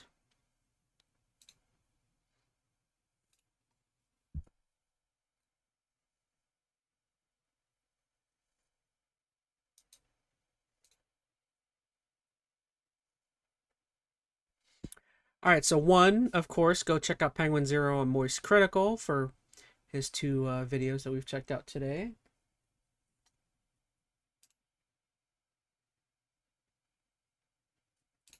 And then the other video we saw was from that couple. That is Benjamin Gorman, if you want to check out their video. And then, of course, they have their GoFundMe. So, of course, go to, if you want to, guys, also alongside with me, want to help donate and support them, check out Benjamin Gorman, and then the description of the video, they have a link to the GoFundMe. So, yeah, go check that out. All right, just to support y'all a little bit. Okay, so as we're moving on, next video we're going to be watching As you guys know, I'm a connoisseur of the H3 podcast. I rarely miss an episode or any stream that they do. And also, I will be 100% honest. They did this interview, literally, I think yesterday, with the Ben guy, Reckless Ben. And I totally skipped it because I didn't understand the hubbub about why they brought him on. I was like, this is so weird. And now that I have been kind of learning more about this, now I really want to see this interview.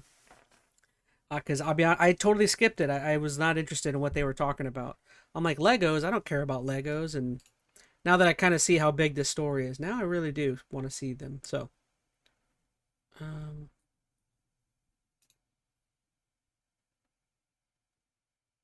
what's up with that? Oh no, it looks good. Okay. All right, so here we go. This is a longer, how long? This is 2:13 to the rest of the stream. So they go on for a little more than an hour. We'll watch as much as we can. We don't have to check out the entire thing. But yeah, let's go ahead and dive in. So this is Ethan Klein talking to the Reckless Ben. You said how many franchises they have? 303, I think. I'm not 100% sure, but it's Oh shoot! statute limitation. He can still Okay, where did it start? Well, it's that Good guy- job. And me is what made them. Me is what. sure, GoFundMe does that automatically. Yes, it auto raises it. Oh my gosh! Now, somebody was asking. even them, longer does than I thought. The dad know what's happening at all now, or? is he Oh my gosh, dude, grab, that was Reckless Ben. There we go. Holy Mr. cow! It's Benjamin 2 hours they talked Schneider. about. Why not? Let's watch it.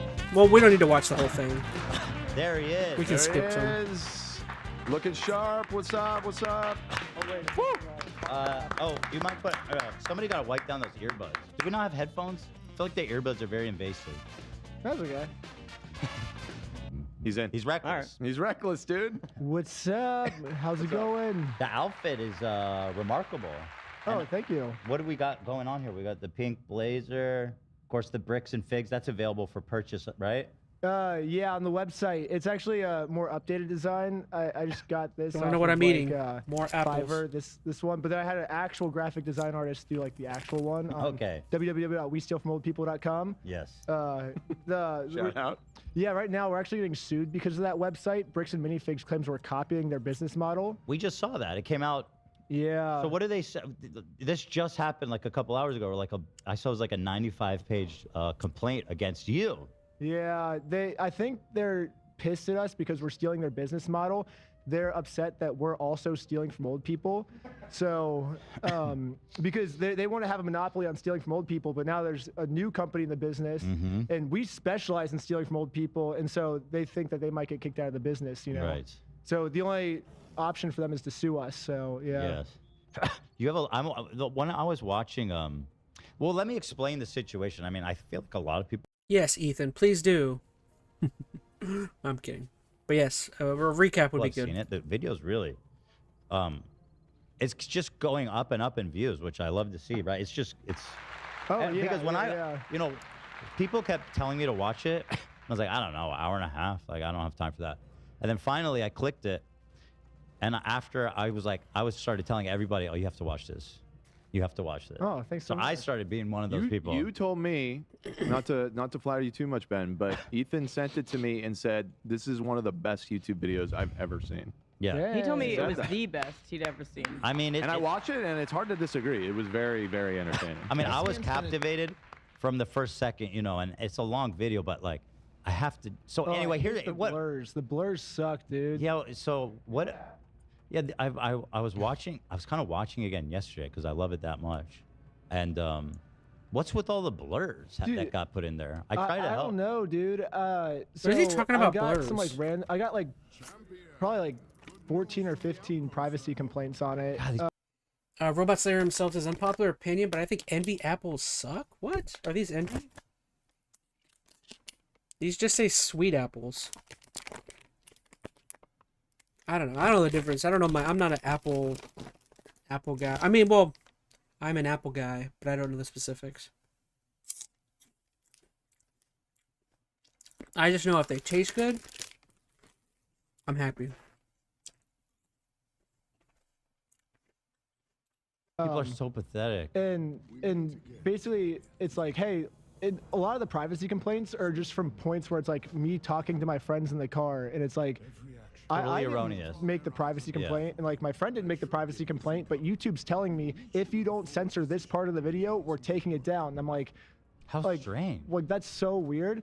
I think what Bricks and Minifigs is doing is they're taking advantage of a glitch in the AI, like YouTube's AI algorithm thing, and so. Basically, I went to like blur some of the video, like one of the parts where it was obvious who wanted to be blurred. Yeah, you can see. And I will hold on. And I will also say it's incredibly messed up and weird how crazy YouTube has been lately. With this guy saying that YouTube is requiring them to blur out some stuff or they'll take their videos down. YouTube, in my opinion, has been so sketchy lately with how they've been handling some things. If you guys have been keeping up with a lot of the quartering stuff as well, just the whole idea of just like YouTube writing. Oh my gosh, you can take fall damage. Oh, okay, he's gonna fight me. But yeah, if you haven't seen, like that whole thing with the quartering's also been messed up as well, with the quartering or Jeremy having some sort of connection to YouTube and being able to get certain people's streams taken down or their channels banned, shadow banned and stuff. It's really crazy. I mean, I get it, the whole, money talks, but like, sheesh. Who the heck are you? Are you tough? Dinkelberg, help me, Dinkelberg. Dinkelberg, help. Okay, he's helping.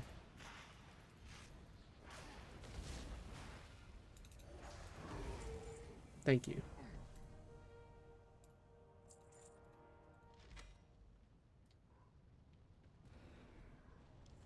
Where am I going?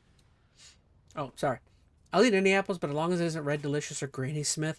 I don't like sour. That's my thing. Blurred the whole video. If I can think eat it was just like a glitch, sweet I don't and know. not sour, I'm happy. I was on YouTube support for like 4 hours talking to them, and they're like, "It's already finalized," and I'm like, "Dude, like, how do we get this off?" And like, "It's impossible. You can't take it off." I'm like, "So you're telling me if the CEO of YouTube made it his life goal, we could not get these blurs off?" And they're like, "Correct." I'm like, "You guys are liars." They're lying.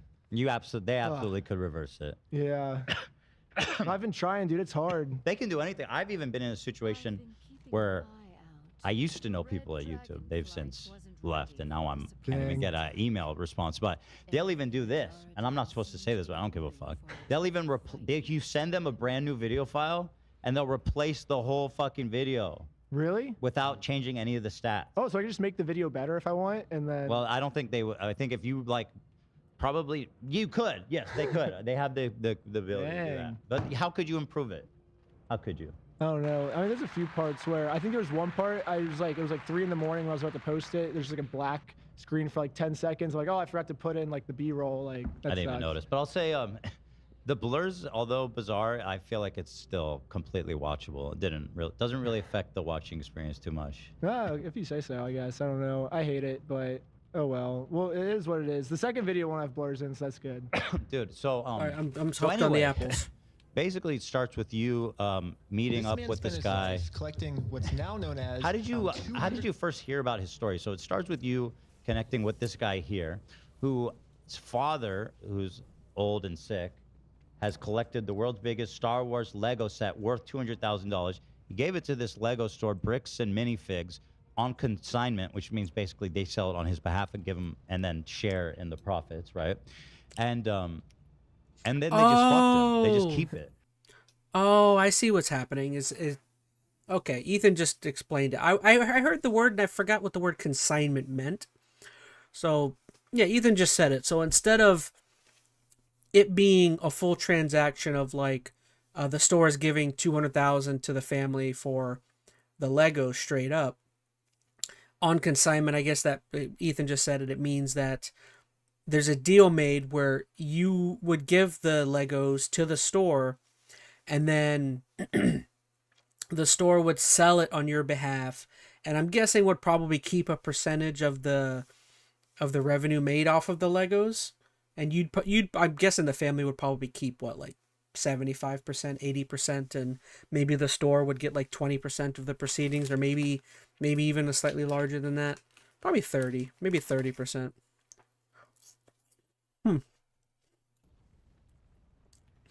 Interesting. The heck? Yeah, dude, it is a crazy story. So at the end of my last video, I kind of like took down this like really bad guy that the police were like trying to find, but they couldn't find him. But I was able to find him. So at the end of my last video, I was like, if any of you guys have like a situation that you're in and the police like can't solve it, I bet I could solve it. And so I like made a whole email just for people to email in like things. And it was, I think I uploaded that video when we were on our way to Burning Man. So then we're in the line of Burning Man and we're sitting in there for about 22, 23 hours because it started raining. Jesus. So just me and my 4 friends just started going through all like the 10,000 emails, and we were kind of looking for more of like a family friendly topic because all of my other videos just get like shadow banned within like an hour. It's like age restricted, and then all the views just like 99% of the views just stop. I was sorry to interrupt you, but we spoke on Instagram DM, and I went back because we had spoken before, and it was about, I forget what video we were talking about, but whatever it is, I click it and it says it's been removed for community guidelines. Yeah, it sucks. That's yeah, like almost it's I haven't done a series on YouTube that I haven't gotten like some of the core videos removed, and it sucks. It's like I put a lot of work into these videos. No, unbelievable amount of work. It's like I'll put like 3 months into a video, I post it, it's up for 3 hours, and then just gets taken down. It's like, well, I'll tell you, there's certain little rules, right, and stuff. Like usually you make like, and this happens to ours, where it's like a 3-hour podcast, and it's just one little tiny thing you said or showed gets the whole thing removed. Yeah. So I feel like if you you don't have someone at YouTube. No, I just have me. I do everything. So because you could send it to me or someone like me, because I'm now like a ninja with all the YouTube rules. Oh, nice. And I can review it and tip you off to things that might be a problem. I feel like I'm pretty good at it by now. Yeah, I suck at it. It screws me over every time. I'm the worst person to. Well, it's not intuitive. Yeah. It's not like one time. Things they care about, like it's surprising a lot of the time. Like you go, like oh, they'll let yeah. things that you would think would be really extreme, they're like totally fine with, but then like a certain They go, little you said, detail and they'll get you on it. They go, you said fuck too many times within a 5-second period. Well, they don't care that you say fuck. You just can't say it too many times within a 5-second period, or you get age restricted. Yeah, I don't know. I try to be like pretty family friendly with my stuff. Like I blur all the cuss words. I like for instance in the McCamey Manor video, I think the one you're talking about that got taken down. Yeah. I showed an empty. I mean, my thing is that a lot of the problems that are like that with YouTube, especially with what they were saying about saying the F word too many times and too close proximity, I've always kind of assumed that those issues are just something to be chalked up to its algorithm and AI. Is that because they don't have enough people to actually like go through videos and to flag stuff on their own, that they just have it universally. If you hear the F word 3 times consecutively super quick, bam, you know, the AI or the algorithm knows just to block that video or to give you a warning or a strike or anything. What am I doing? Oh, choose a reward. I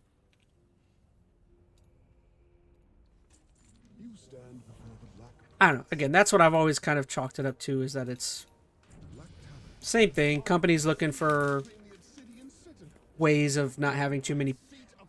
I guarantee you a lot of this stuff is they don't have enough people that can work, that can accurately moderate all of these channels.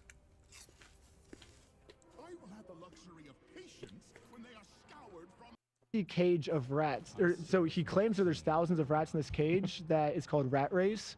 It's like the world's scariest haunted house. There's a lot of backstory, but basically the whole thing's a lie. And I found it on the actual cage, and it's just an empty cage. And so that was the part that got my video taken down. It said for hateful content. And so I showed an empty cage, and I said, like, hey, this is actually a scam. Here's proof. Look, you can decide for yourselves, audience. Do you think there's thousands of rats in here? It looks empty to me. That sounds like an abuse.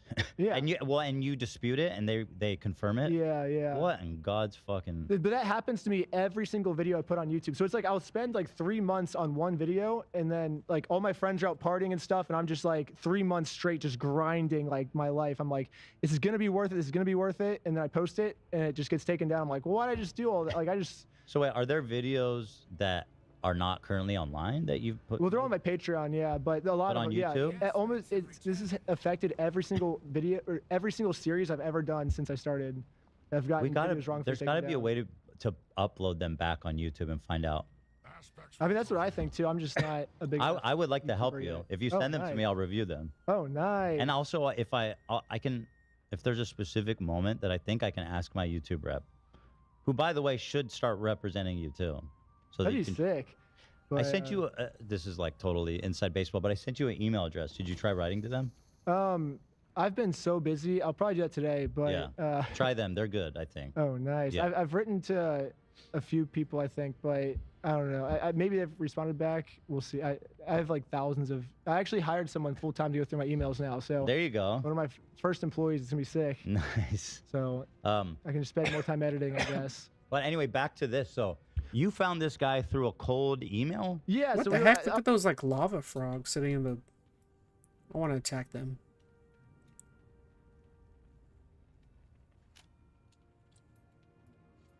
Die, lava frog.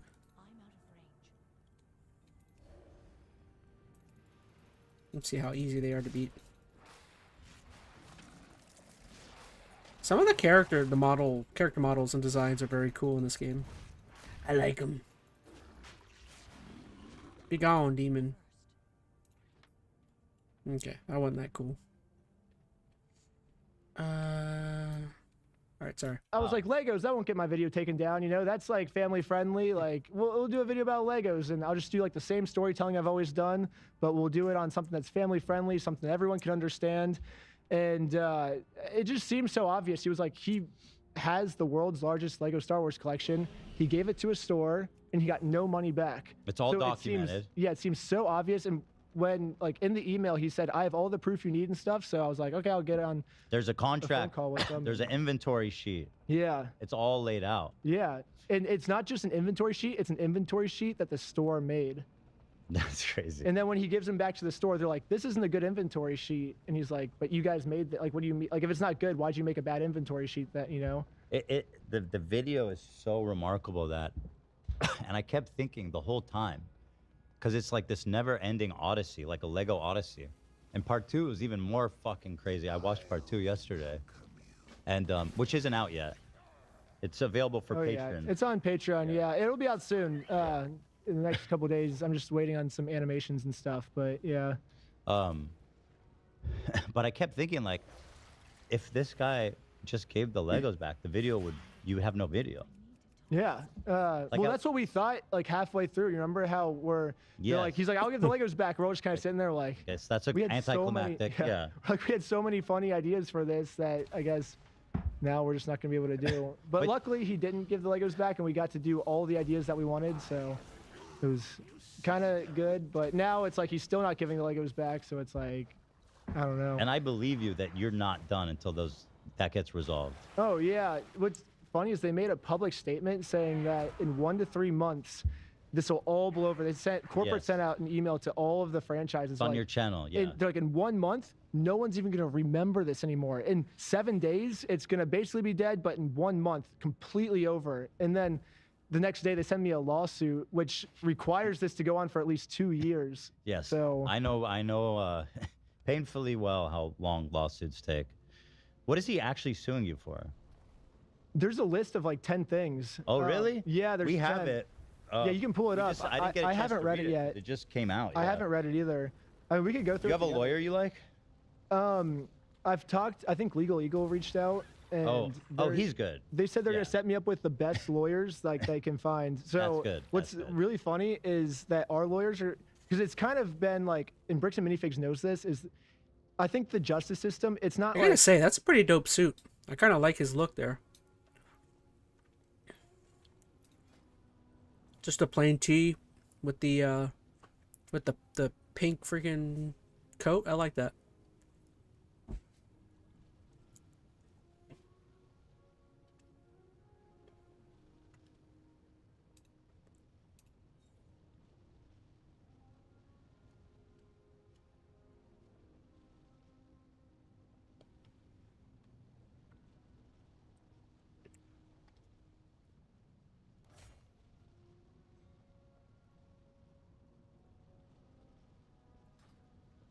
I have unspent points? Oh, I got one on this side. I see.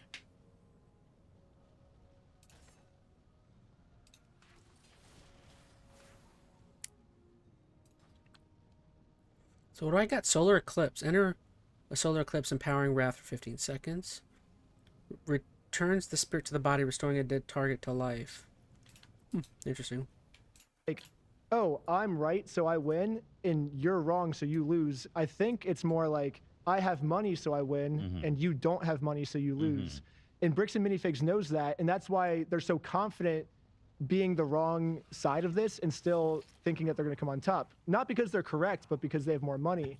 But now that we have public support behind us and we're going to get the best lawyers, now we're going to have the better lawyers. They're fucked. And yeah, so we're the right side and we're the side with the better lawyers. So they're just completely screwed now. I'm glad you're in touch with Legal Eagle. That's a great resource. I would trust whoever he puts you in touch with. But it's not even like the money aspect. It's just like, when you watch how they exploit the legal system, it's just like, you don't understand that society, it all operates on a mutual understanding that like there are rules and that we're supposed to follow them.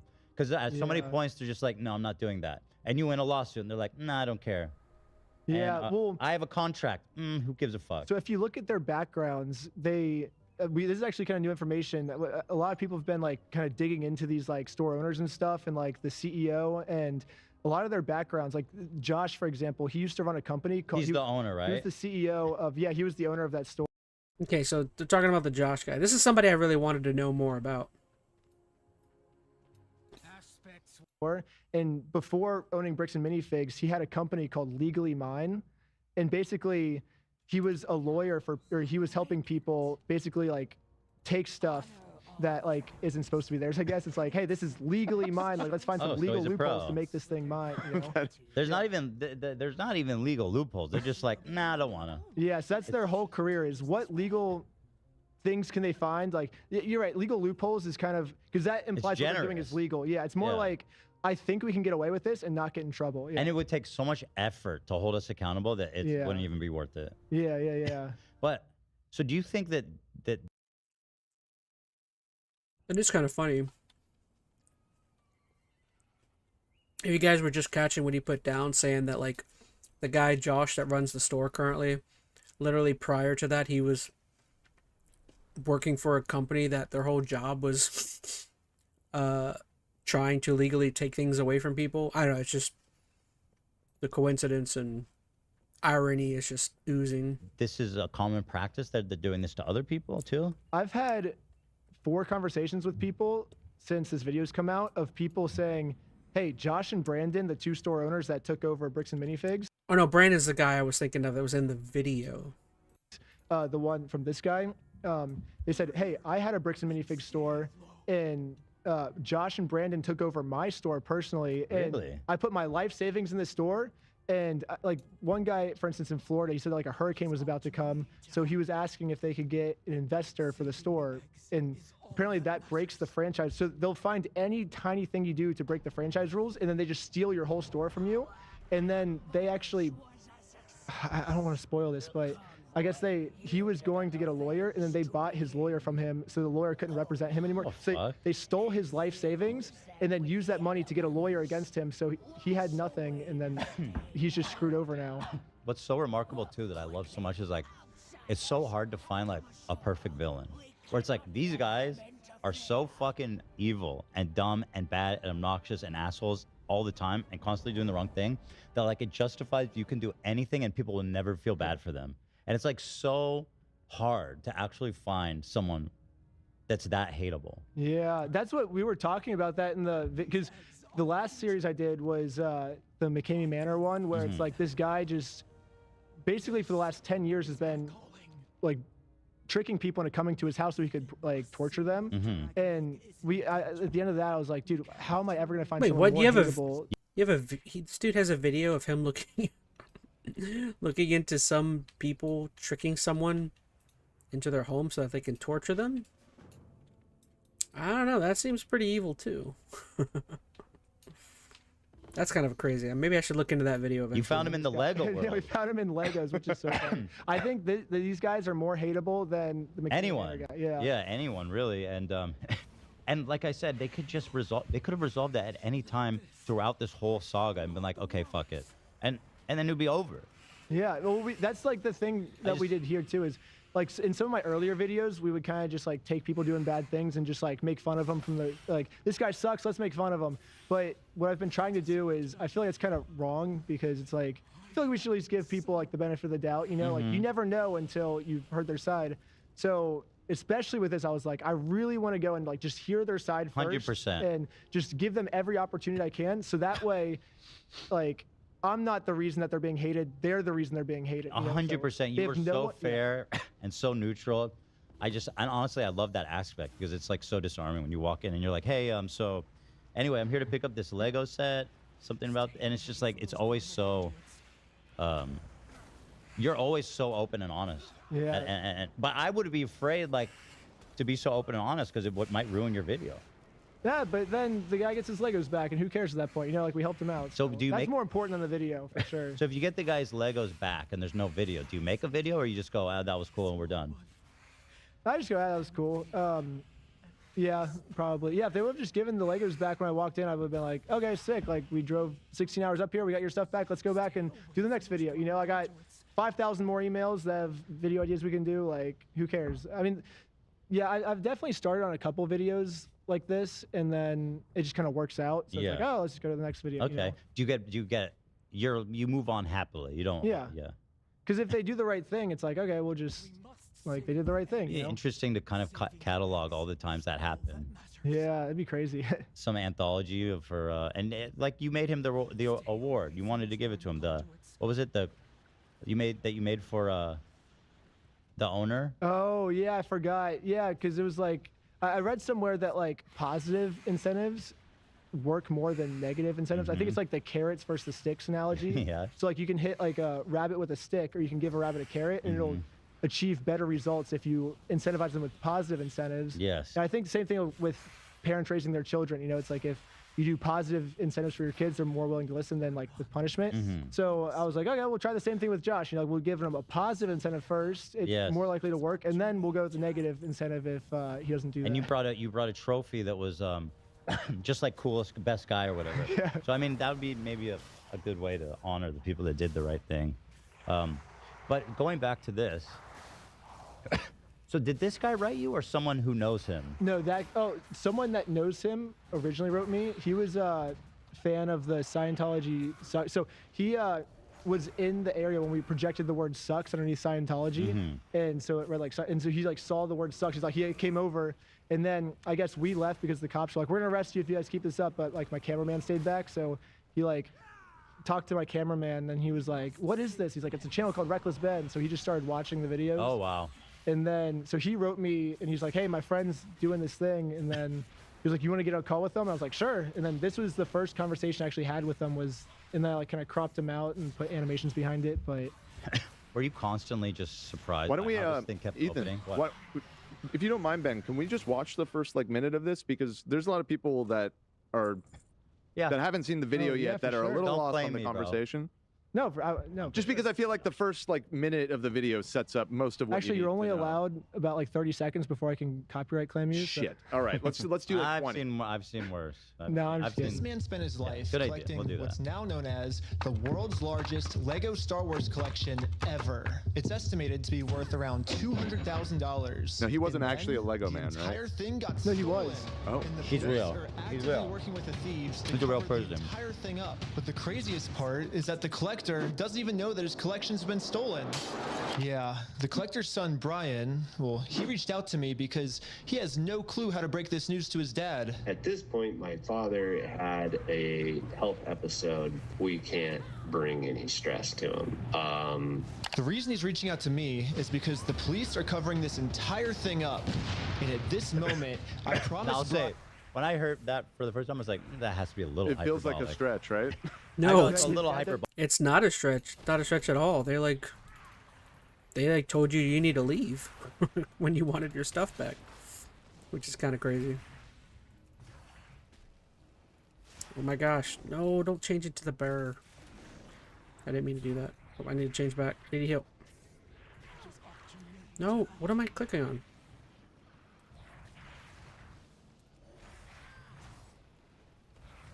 Die, lava.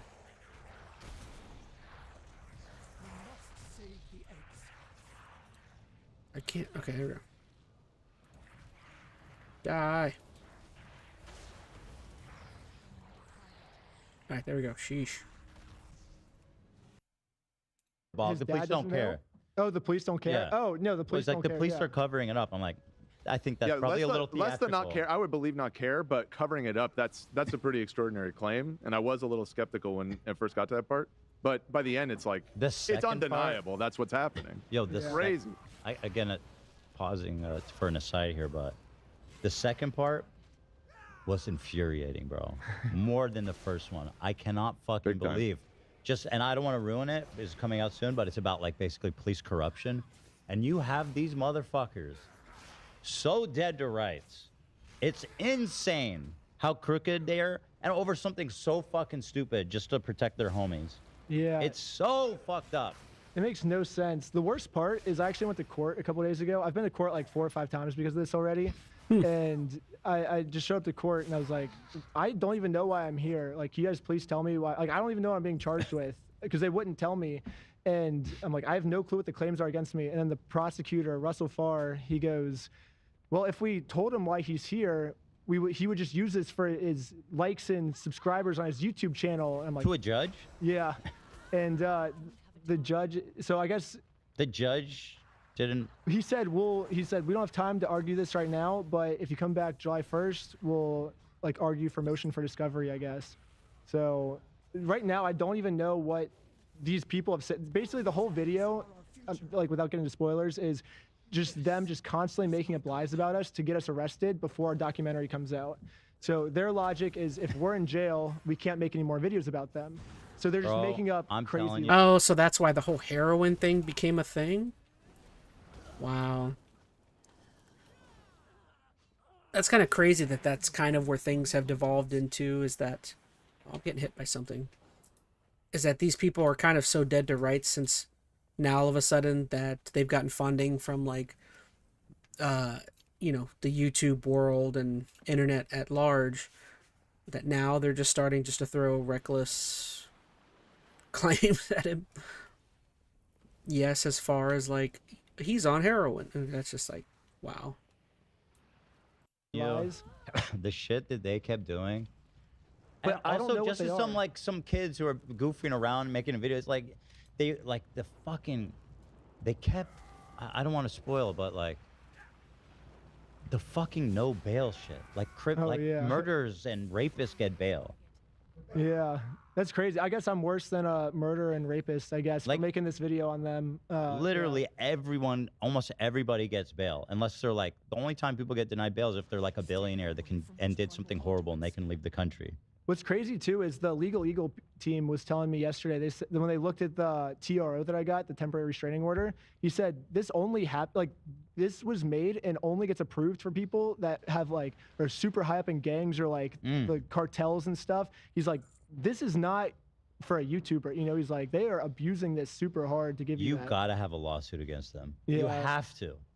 I feel like you have to have a lawsuit against that whole police department. There's no fucking way that you don't destroy them. Well, we're getting the best lawyers ever, so Don't hold back on the police.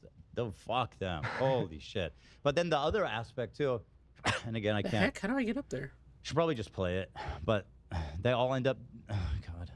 I need to get up Fucking to Mormons, the second bro. floor I somehow. can't. They're a bunch of Mormons, and they're all the way that they all are working together and covering for each other. It's like, dude. Oh my God. The Mormons. They're very nice. Every Mormon I've met is very nice, but I'll tell you, they are not being very nice in this video. Yeah, that was surprising to me. I don't know. I would have thought, like, you're right, because Mormons, if they do bad things, they think they're going to hell, or like they call it the outer darkness. Yeah. So it's like, I was so surprised that a Mormon Such would be acting dicks. this way. Yeah, because they probably think that they're going to hell. Like, I think I would have expected an atheist to act this way, because it's like, oh, who cares if I murder a bunch of people? I just die. I don't get tortured at the end of this. You know, like that's like makes sense to me. Yeah. But if a Mormon like does something this evil, then it's like, And well, they they're know. gonna be tortured for eternity. You know, Like the cops are Mormon, and you have them on video being like, yes, basically being like, yeah, what do we, what charges are we gonna lie about to get these? It's like, bro, what about God? Yeah. And you sent out some Mormon kid over to lecture him, and he got arrested, didn't he? No, he didn't. Or the police came. The police, he called the police on him, yeah, but it was just a very short interaction. This whole series, you guys have to fucking watch it. Can I ask? Maybe this is a little too much behind the scenes, but with like, did that kid that you recruited to go walk up to their door? Did you just like find him, or was he a fan of yours or something? No, we just met him that day. Wow. Okay, and he was down to do that. Yeah, That's a good Mormon. Yeah, That's the son of God. He was doing the right thing. He went to go talk to him about how this is really messed up. That's what we thought. Like that's what we told the cops. We were like, hey, like right now, Josh is going to the Save outer his darkness, soul. and so we are doing a good thing by trying to save him from, like, we're trying to bring him back into heaven, back closer to God, you know? Right, so yes. this is not a bad thing we're doing. Like, if anything, he should be, like, when he's in heaven, after we save him, he's going to be thanking us, because he's like, if Reckless Ben didn't step in, then he's going to be in literally eternity. Forever. Yeah. Forever. So in like 4,000 years, when Josh is in heaven because of this, he's going to be thanking me for saving him. Right. Well, if he lets you. Well, yeah, if he doesn't, He'll go then he'll be in the outer darkness in 4,000 years. He'll be like, I should have just listened to Reckless Ben. Yeah. I hate that Ben for all eternity. I have a quick question. I'm a big Lego nut, you know. They call me Lego Lou around these parts, you know. Nobody calls him Lego Lou. Praise Mr. Gold. Would there be any reason to reach out to Big Brick about this? I've been trying. I have maybe 4 connections. I with just people don't decode that. He means the Zach Lego thinks company. Reach out to So, Legos directly. Bricks and Minifigs actually just started a partnership with Lego about a week or so before I released this video. That's gotta stop. Legos is so clean. They gotta cut ties. Yeah, so I'm trying to get a hold of Lego and see what the deal is. It's You know, just really hard Legos to gotta contact let them. go. Yeah. Come on now. Not that good. But it's just hard to contact them. They're in Denmark. Everyone wants to. I mean, it's a big brand, you know. They're they have a lot of huge right stuff now to do. too. Yeah. They're like such a fucking huge brand right now. Yeah. But they'll see this because they're super brand friendly. Well, it seems just. I don't know if it was because of the update that you put out the video with the update of their PR statement or whatever. Did that just come out within the last few days? Because I've been seeing way more articles about it just in the last like 48 hours. Yeah, they just made another update yesterday, and then I was gonna do like a reaction to it, but then there was a live stream of the COO that I was trying to get on the live stream with them. It was really funny Oh, and like no. talk to him because he was basically just saying a bunch of stupid stuff like, you can know that we're right and Ben's wrong because you can look up Ben's criminal history. Ben's a felon. He's a criminal, and he's like, this is all public information. And they're like, yeah, but didn't he get arrested for like creating a GoFundMe or something? And he's like, you can look it up. This is public record. We're correct because So Ben's he's a criminal. referring to And- the arrest that they sort of caught. engineered in the video. Got it. So anyway, let me keep watching this so people know what the fuck's happening. But I'm just so excited about this story and the video made that I really need everybody to go get invested in this. And that I would not end this video until I get his entire world record Star Wars collection back. But anyways, the thief of this collection is actually a corporation called Bricks and Minifigs. Bricks and Minifigs, the biggest toy store of its kind. It's the largest toy store. Bricks and Minifigs were not just your average Lego store. For collectors, Bricks and Now, I've never heard of Bricks and Minifig. Are they actually like a huge? Yeah, it's the most credible like Lego resale aftermarket thing. It's not only the most credible, it's also the biggest in the whole world. You know how many like And- franchises they have? I think like 300 something. Oh, shit. There's like multiple per state. Yeah. Yeah, they're everywhere. And the I think there's fucking- multiple in LA, right? Oh, yeah. Or at Yeah, least there's in, like 6 or area. 7 of them in, just in LA. The CEO with those twirly dumbass he's got a villainous ass mustache. What a That's so funny. dumbass. He really does. What a fucking weirdo. Also, I don't know if you noticed, but he has like no eyebrows for some Wait, reason. really? I didn't notice that. could. Here, I got a. That's crazy. I didn't know that Bricks and Minifigs was that large. So they are the largest like retail. Sounds like just retail shop for Legos. Probably other than like Lego stores, which I know those are a thing. Timestamp It for was that part. tripping me out.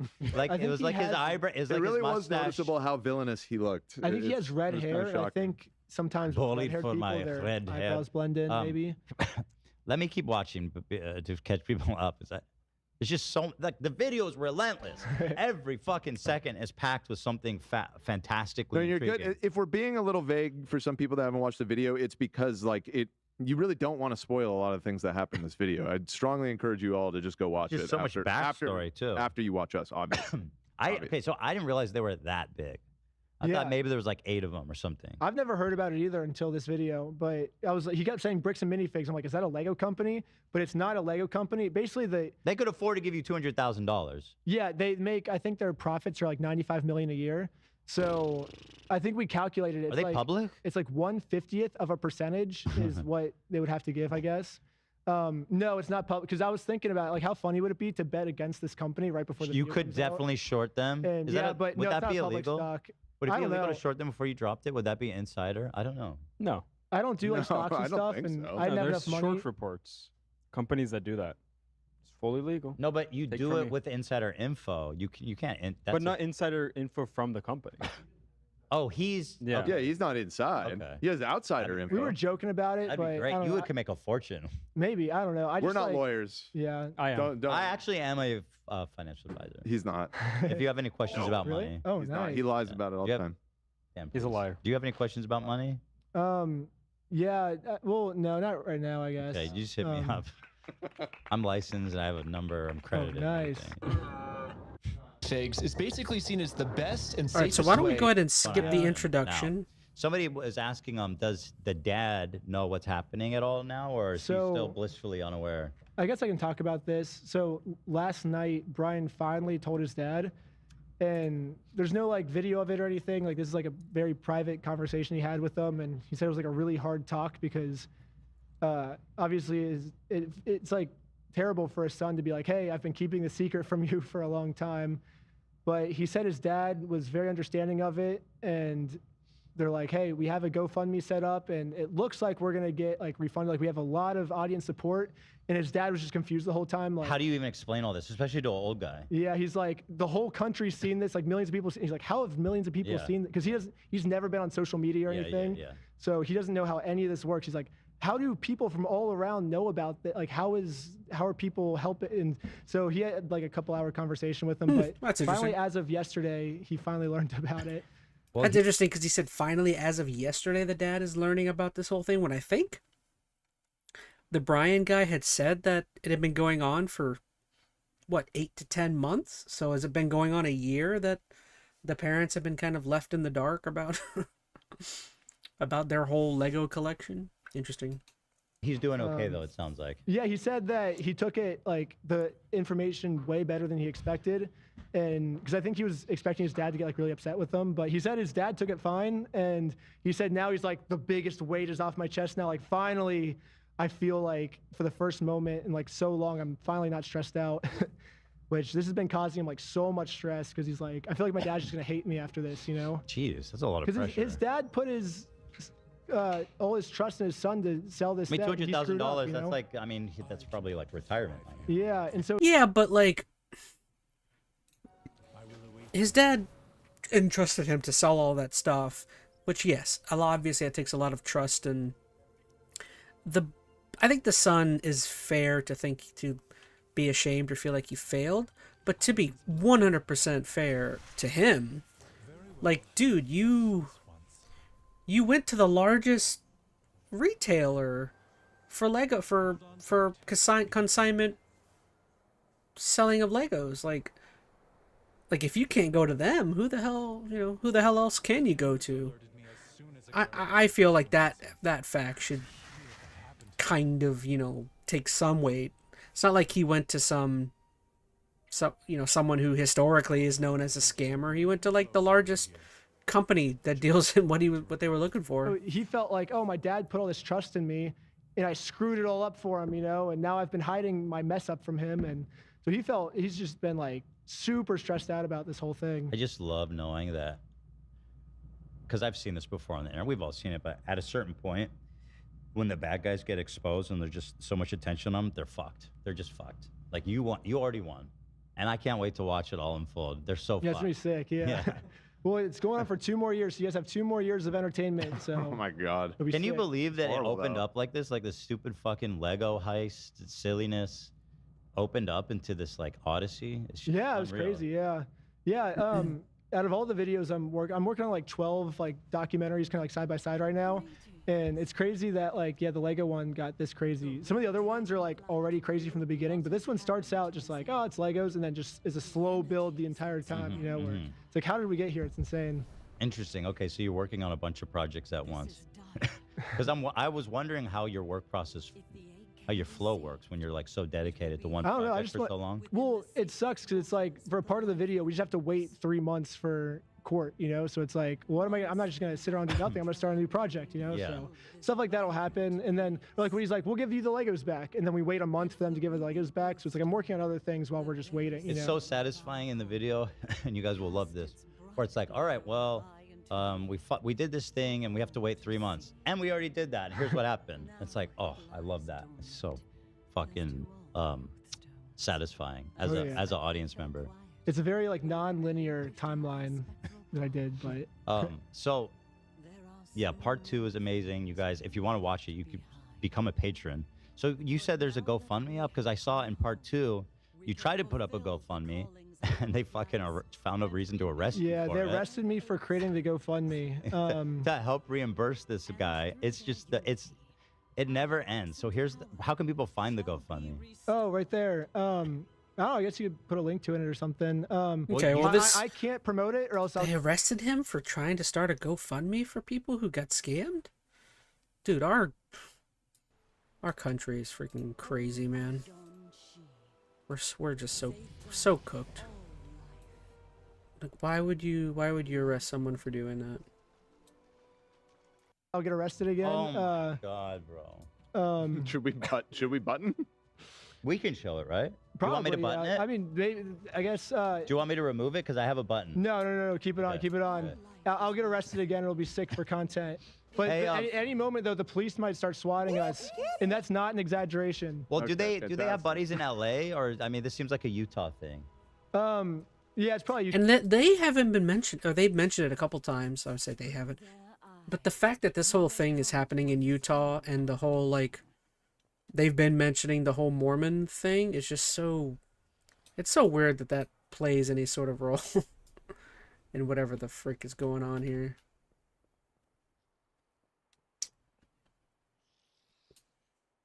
Utah. So yeah, we got swatted in Utah after I created this. I don't think it's swatting. So I think they just fuck it. Like swatting implies like a prank. They just did corrupt raid on you. I think they had. I think I looked it up. They have. It's called like crowdfund-me-itis or something, like crowdfunditis or so crowdfundophobia. That was it. It's crowdfundophobia. It's like a medical condition of people that are afraid of GoFundMes. And that's what I think. So it's like very rare. And normally most people that have crowdfundophobia, they just are like walking Move the street. on. And they wouldn't affect anyone. But in this, we got really unlucky because the people with crowdfundophobia in this They're situation police. are police. Yeah. So it really sucks that Crowdfundophobia? like What the police are just happen to be afraid of GoFundMes, you know? So obviously, you didn't. What in the world is that argument? The police have crowdfundophobia? They're what? Like, we serious with this? Like, and I'm sorry, as someone who typically leans liberal, but like, some of the things that some of these people like blame the left for being like, what's the thing they normally say? It's like, oh, this is woke, or you're I can't think of the term. It's like, well, they're calling you soft. It's like, I'm sorry, this is like incredibly soft behavior. Coming up with terms like that, crowdfundophobia, is like, oh, snowflake. That's the term I'm looking for. This is like incredibly snowflake coded. Show this to me. I found it independently on my own. And now that I have it I up, Googled it and sent it to you on our Discord, completely separate. Yeah, you didn't bring He it had up. no editorial input. This is not his show. Whoa, we already got $40,000. That's sick. The last time I checked it, we were at $25. Hey. Oh, that's good. So it really does seem like awareness. Did you remake it? Spiked. No, I just haven't. I'm like, if I go to this website, I'm gonna get arrested, dude. Okay, like, good. the police like ingrained it into me. Like, this GoFundMe is a really bad thing. disassociate yourself with this GoFundMe. Like, this GoFundMe is horrible. They like ingrained that. So I've just been terrified of this GoFundMe. So, well, I'm terrified of this man here. yeah. Well, that's the guy who stole the money. Yeah, that's the owner of the. All the Legos. But actually, I'm terrified. Lena, can you donate $1,000 to this for me? Whoa. And then also put it my name. No, don't. Dude, Dan, I'm sick of you taking all my credit, all right? We already saved this woman's eyeball. Yeah. We didn't talk about it. We saved some woman's eyeball. Whoa. We needed an eye, and Dan put his name when it was all my money. And then actually, can you pull that up? It's funny. I'll show it real fast. But yeah, she hit her goal. She's getting a new eye. So that. Good job, everyone. Well, it's good job, Dan. It has actually a funny follow-up because once we hit it, she's made a new GoFundMe for her dog, and then she also raised the GoFundMe goal. So I was, for $2,000. She put it back down actually. She did. Oh, she did. I by the way, just to be fair, I'm pretty sure GoFundMe does that automatically. Yes, it auto raises it. Wait, where's all the Dan Swordloves? There's one. It was right there. See top. Wait, Allison, who the fuck out donated me? James Charles. Okay, I forgot how this all started. Dan, and a lot of anonymous people. Dan Swordlove. Yeah, wait. There was Sensitive, said Veronica Rose. No. I was thinking of I mean, sensitive, yes, but I was thinking of the word snowflake. Which again, like, the idea of people calling other people snowflakes and then just freaking out over stuff like coming up with terms for people that are starting crowdfundmes is like, to me, that's like true snowflake stuff right there. I'm in a thunderstorm right now. Might possibly get power shut down depending how crazy it gets. I won't be surprised if it happens. LOL, says Odin is salty. Well, stay safe over there, Odin. I know what that's like, being in Florida. We get crazy thunderstorms all the time. Yeah. What am I doing here? Wonderful. Speak to Lord. I love that. Yeah. So anyway, we saved her eye. So we did that. Yeah, we did that. Wow. So yeah, and so link it in the description if you could, and pin a comment, and also post it in the live chat. Which, by the way, Copy that. you had not. I don't even know. I didn't even. I found this totally on my own, independent of you. Dang. Yeah, I don't even know what this It's link crazy. is. Yeah. It's crazy how that happens. Yeah, GoFundMe. I'm just scared they're gonna like lock me because so me creating this GoFundMe is what made them take my bail away, and they were like, well, we're gonna put him in jail for at least like because that's how long my court date was. It was about a month later. Well, and I seen the footage of part 2, and it's incredible because you managed to get you get so much of the body cam footage, and whatever's not been like totally corruptly redacted. Yeah. Right. You can still see him. Like, the minute you mention this GoFundMe, he leaves the room and starts trying to invent some narrative with all your other buddies they arrested. Like, and you can just see them fabricating these charges, like, in real time. That was wild, and it was also wild when they messed up. I won't specify so I don't spoil it too much, but basically you got a hold of footage that they tried to redact the audio from to basically cover themselves up. And they did such a shitty job of it that you were able to figure out what they said anyway. They did a horrible job at redacting. And sure enough, what they redacted was just them full on colluding on a corruption, a way to fuck you. Yeah, there's just so many random spots of them just redacting things where it's like, there's always like at least 4 or 5 police officers. So for a lot of it, I was just able to just sync the clips up together. I'm like, I can just tell what they're saying here. And this isn't to do anything that's like Utah State code. It's just, the incompetence. It just felt like redacting it for whatever. I think it's because. I hope that like. Oh. Go ahead. Go ahead. I was going to say some of the things I think they redacted.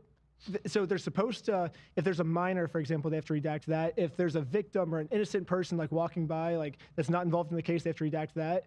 But it seems like they were redacting things where it's like, if this information gets out, So are we going to see videos of that? I would love to see. That's crazy, the fact that, like, that even the police force is, like, in on just straight up redacting stuff. Freaking Utah. I'm never going to Utah now. No, I'm kidding. I still would go to Utah. I hear it's a very lovely place. police officers are getting fired. Let's redact that too, which is illegal for them to do it, but they did it anyways. So I really hope that as this story gets bigger, and part 2 is not even out yet. And by the way, I was like, how can part 2 be as good as part 1? It's so fucking good. Oh, nice. Oh, thanks so much. No, I was genuinely so much angrier watching part 2 because these aren't some assholes just being criminal. This is our fucking police force. Yeah. You know? It sucks. It's sucks. so it does suck. It's so fucked up. It's But you weird. get them so good. In LA, I feel like the cops are cool. So I thought the cops were like act like how they, because in LA they'd probably be like, hey, just give them the stuff back, you know. Mhm. But here, it's so weird how like I was so caught off guard every time where I'm just like, I think it's just a smaller police force. Yeah. And they all know each other. And they're all Mormons, so I think they probably all go to church. There's probably, I don't know how many people are in the police force. What town was it in? American Fork. So it's not even like small Salt little Lake. thing. Yeah. There's probably like 10 teeny people on the tiny. police force. Well, what the heck? Yeah, You know what I mean? super tiny. Yeah, the So- same police officers would come back every single time. So There's no Yeah, you can see accountability. throughout the Flying video, around? it's the same dudes over and over again harassing you. They show up like in full SWAT gear, like fat fucking, like, dude, what a waste. What a waste. But I hope that this, as part 2 comes out, goes above them to the point where there's someone looking down on them and to all this shit they're doing. Because all those people hope should so. lose their jobs. Yeah, well, the thing is the people ahead of them are also Mormon. Like the people redacting all the body cam footage, I looked them up. They graduated from BYU University. And they just say the same thing. They're like, hey, we can't give you these redactions or else you're going to use them in your YouTube video. It's That like, is but- not legal. Oh, what but the heck? if there's police corruption, shouldn't we be showing that in a YouTube video? Isn't that something we You have the right to do? Salty says stuff like this just shows how much control some of these big companies have people over the media and how it informs people. Yeah. I think it's a little more disturbing, like the fact that it's a police force, though. Like the fact that what they're saying is that because it's in Utah and it's a very tight-knit community, they're saying that the people that own, what is it, Bricks and Ticks, I don't remember the name of it, Bricks and Tacks, those people like know people within the police force, so that's why the people in the police force are writing for them so hardcore. I can attack things like this. How do I go down? Is there any way for me to go down quick?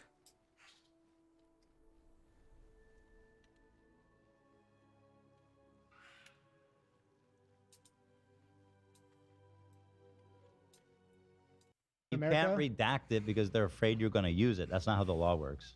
Yeah, it sucks. And they're like, well, but you take it to court and stuff. And so Right, we're talk taking to it to these court people. to try to get the redactions. Maybe one day we'll finally be able to see why I got in trouble. But as of now, it's a big mystery. So I'm reading apparently the American Fork Police Department Patrol Division is made up of 22 officers.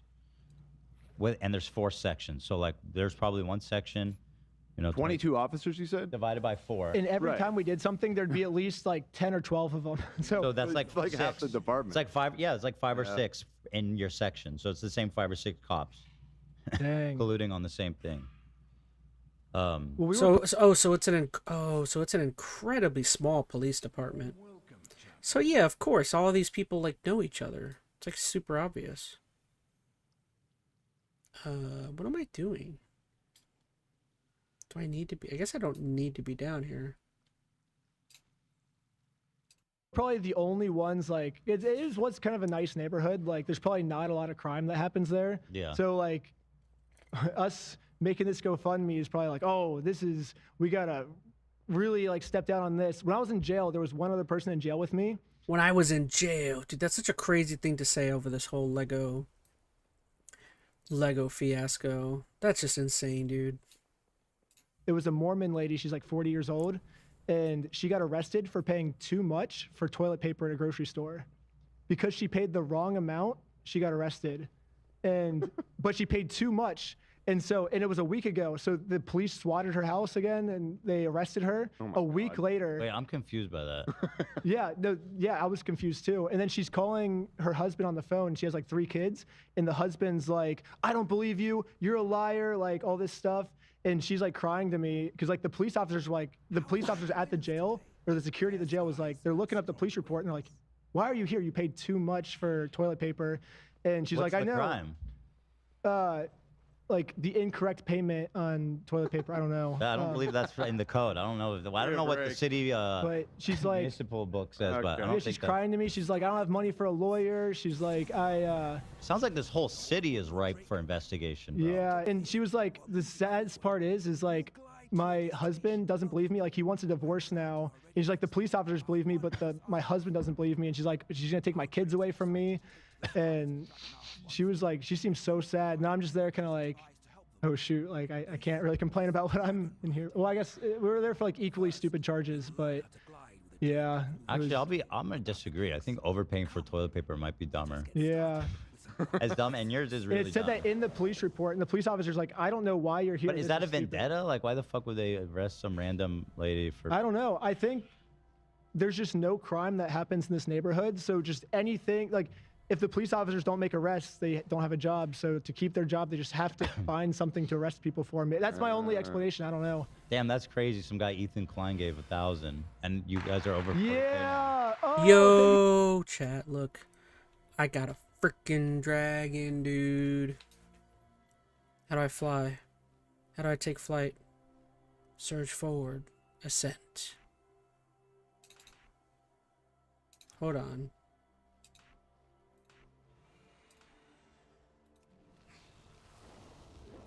No! Oh my gosh, dude. How do you... I'm still learning how to play this. Get back on the dragon. Now how do I fly? Take flight. Oh, it's space maybe? Oh, double click spacebar. Yo! Glide through the rings.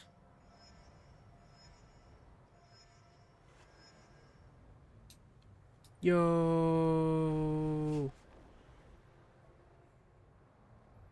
I'm in the air. Whee! Alright, what am I going to the top of here? Nope, drop down. No. How do I land?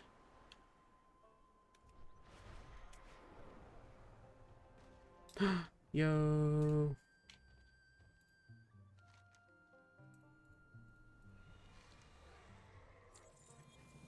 Sweet. What happened? Caught a good wind stream. As you aim for the ground, you'll pick up speed. Hop on your skywriting mount optional. Then level out to reach your destination. Glide through the rings, land in the target area. Alright, sorry. Thank you so much. I got distracted because I can fly. I think, don't you think the goal should be 200,000? I made it 200,000, but I think there's like levels or something. Yeah. I don't know, Yeah. but the goal is 200,000. I think it's just like level 1.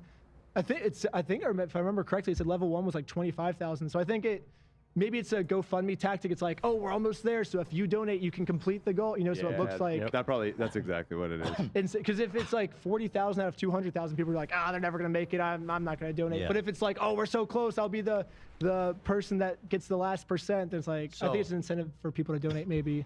I feel like if you were able to share this, it would get like a million. Well, that's the whole thing is part 2. It's like, it's one of the biggest plot points of the second video. So in like a week when it comes out, I'm for sure it's gonna. I'm pretty confident. That's what. So this GoFundMe is the whole reason Brian actually felt safe to tell his dad, because he's like, okay, I think we're finally gonna get paid out now for this thing. So like the fact that he saw this GoFundMe is doing well and it hasn't even been released yet, then It's he's crazy. like, okay, well, I can tell my dad gonna about go this. crazy. I think it might break 1 million. That'd be That's my sick. prediction. Well, I guess whatever We'll Brian see. wants to do with that money, it's his decision. Look what I he's guess. done. Look what he's done to this family. This is this evil man. This is a simulation. He didn't actually hold up a bunch of $100 bills in front of a family That's the devil with right lightning there. in the background, That's what right? he does at home. He might. I don't know. Bro's really testing the. Is this a infinite real void. photo? Holy shit! So yeah, I'm so excited. Just noticed and- Benjamin Franklin has 2 sets of eyeballs facing in both directions on this bill. Yeah. Not many people knew that about him. Oh, that's one of those rare. It's a misprint from the misprints. Treasury. Yes, very no. quite valuable actually. Yeah. And it makes sense a collector would have that. Okay, right. Previous franchise owner is in the chat. Would be cool to have her on the Ooh. show. You could bring them on. Someone who owned a franchise wants to talk. Let them call in. I'll take a look. That's from. It's either Crystal or Ben. They used to own it. They probably want to defend that their store, because I said, I don't know if their store, because I don't know, but their claim is that they did nothing wrong and corporate just stole their life savings from them. But, Oh, you know what? I need to see a picture of the CEO. You guys need to see what an evil-looking fucking freak this guy is. This guy does not have the glaze. I've talked about Mormons a lot on the show. And Mormons have this glaze. Like, they look like they're just, everything's put together. They look beautiful or shiny, right? But this guy, he's lost his glaze long ago. oh no. Maybe it's because Oh, you're right. He's in he the doesn't- infinite void. He doesn't have eyebrows. You're right. Where's his Whoa. fucking eyebrows? Oh my bro? gosh, they weren't kidding. They weren't kidding. This guy literally has a villain, twirly, evil villain mustache. It's pretty funny. He literally has a villain mustache. Never noticed that. His fucking mustache consumed his eyebrows. Oh my gosh. Yeah. Like, that's evil. Where's your eyebrows, bro? For no reason. He looks so sad. Yeah, he can grow a mustache, but he can't. Sorry, I gotta send a text real quick.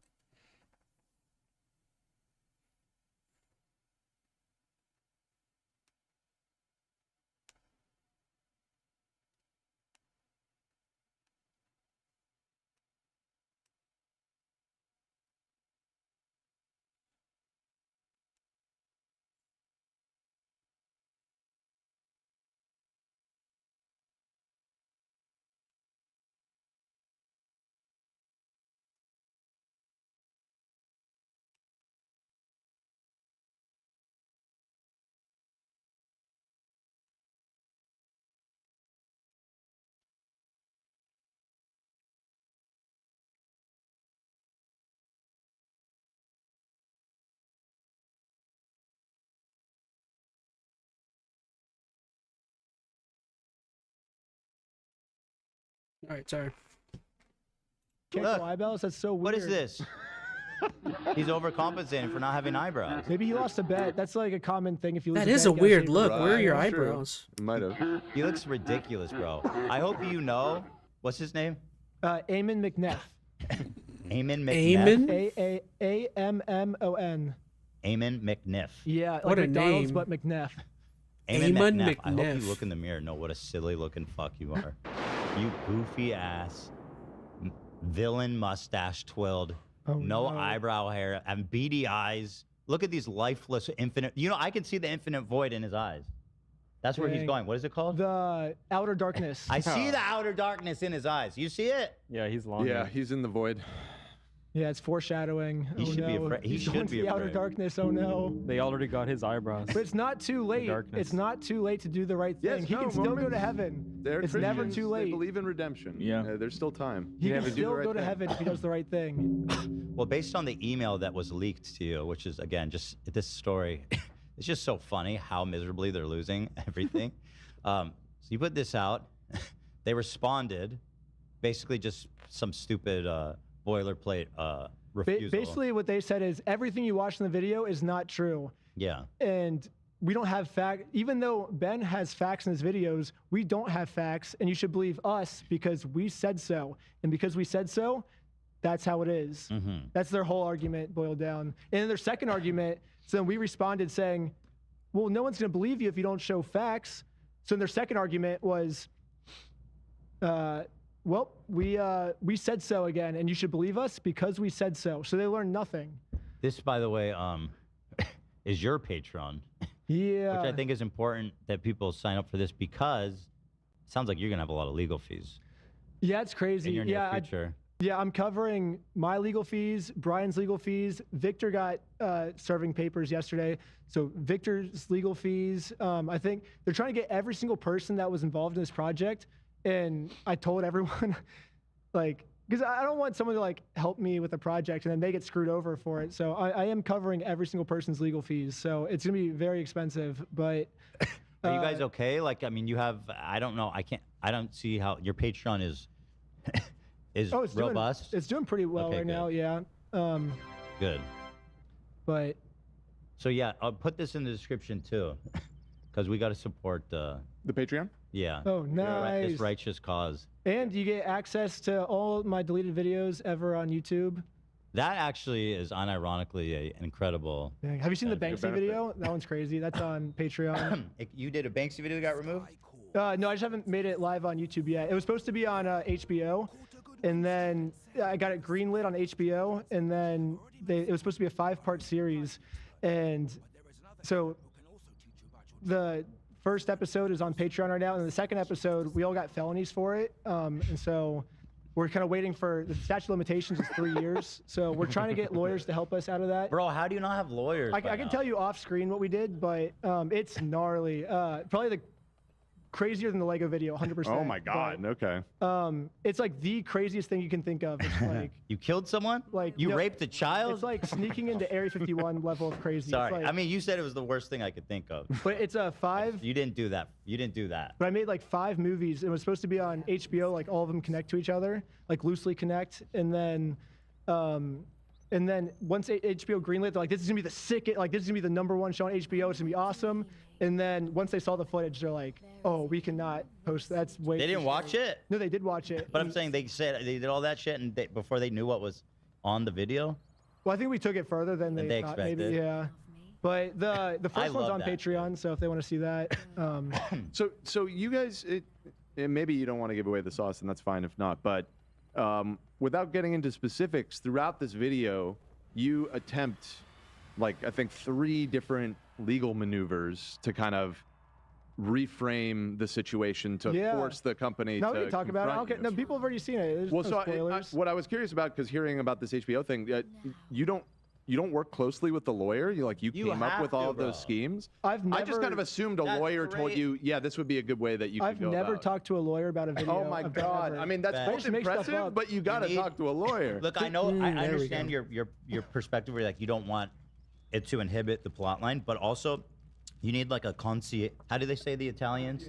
Concierge. Yeah, how's it yeah. said? Concierge. Well, not even that. Someone who will consult you behind the scenes, and tell you how to break the law So, like in the right way. My theory's always Not been break this. the law. Make sure that you're not breaking the law. No. In a very No, I meant what I careful way. said. Well, Yeah, my okay. theory's always been this. So it's like, if I do what a lawyer tells me to do, then they're gonna expect it, because they're gonna be like, oh, the lawyer's probably telling them this, so now they know how to. It's like playing a bong clown. Bro, you have in a chess. felony. You don't have a criminal defense lawyer. No. Ow. Do that. Oh, Do well, that. so Be my I got away. I was one of the only people in the group that got. Everyone else got felonies though, no. and they all got lawyers for that, and they closed the case, but the case is like still pending. Like it's a closed case, so they got away with it. But they said if we post the video, they'll open the case back up again. So Are you gonna post it? so we're trying to get lawyers. I actually have been getting like lawyers and stuff to look Good. at it, but the statute of limitations ends like really soon. Oh, There's only a 3-year statute of limitations. We filmed it about 2.5 Wow, years you've been ago, sitting on this so- for 3 years. Yeah, it's crazy. I fucking Right. love your dedication. That is my favorite thing. It's like, as this video moves on, and it's kind of the common thread throughout all your videos, Reckless Ben, I guess it's in the name, but you're like, this is crazy, and they did this thing that's unbelievable, and now we are gonna do the most insane fucking thing possible to top it, and I love it. But it's always like justified too. Yeah, no, the ones that aren't released right now, those are, I mean, they're not released because they are like the craziest things ever, but. And that's on Patreon. Well, one of them's on Patreon. The other one I can't post on Patreon because they said they'll just open the case back, and it's like 20 years in jail if we post it right now. Are you afraid of going to jail? Like for real? No, I got away. So I mean, No, but like I was in scared of- general. I was scared of my friends going to jail, but no, it should be fine. Like we're gonna get the best lawyers ever. We have public support. We're in the right. Like if I didn't do anything wrong, why would I go to jail? You know, like I made a GoFundMe. What's bad about Famous that? last words. You yeah, I don't know if you've seen. Okay, I'm about to do a Shawshank Redemption quote, but he says, "Don't you know we're all innocent in here? Oh. Get a lawyer." I'm down. But my Please. theory has always been if I do something so just like weird and like messed up that something like a lawyer would never recommend, the other side will never see it coming. If they never see it coming, they won't know how to respond. If they can't respond, then now I'm on top and You're got the them. lawyer. Yeah. It's always worked for me in my other videos. Like I think Okay, but like I understand what you're saying. And You do have a knack for it. Like the lottery scheme that you came up with was very clever, and that was the one that I was like, oh, he must have a lawyer. Like I am surprised to hear that that wasn't, because it was so specific, the way that you use the law to catch them. But I imagine if you had a lawyer, he would have just pointed you in the same direction. But it seemed like you figured it out, so I guess it's all good. Let me tell you what you need, and I'll leave you alone on it. You need a lawyer who's like your friend, confidant, who's not gonna like judge you, but is going to give you legal advice. yeah, on you're like how a Better to Call Saul lawyer. Yeah. Exactly. Yeah. Like, It's that's just hard exactly to find what them. you Yeah. need. You'll find. Well, you'll find one. Yeah. It sounds like you're getting introduced to a few. No, I just after- finished Better Call after all Saul. this. I was watching that show and I'm like, dude, I have to do all these things. These are so cool. Like, You found that inspiring. yeah, oh for sure. Yeah, it was sick. But like, I think he does it for bad, but I was like, I can do this stuff for good. you Yeah, know? you're like Dexter of scams. Yeah, yeah. I fuck with that. So actually, I am gonna fucking eat up all of this Patreon. You said how many franchises they have? 303, All right, I skip think. a I'm not little 100% bit. sure, but it's in the 300s. So I they think. sent this email out to all of them, and I don't know how long it took to get back. All right, bathroom break. I'll be back in just a sec.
Right, my bad.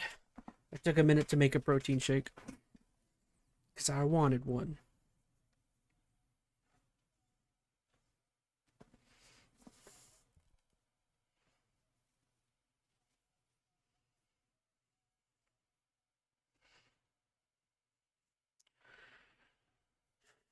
I'm just gonna look up something real quick.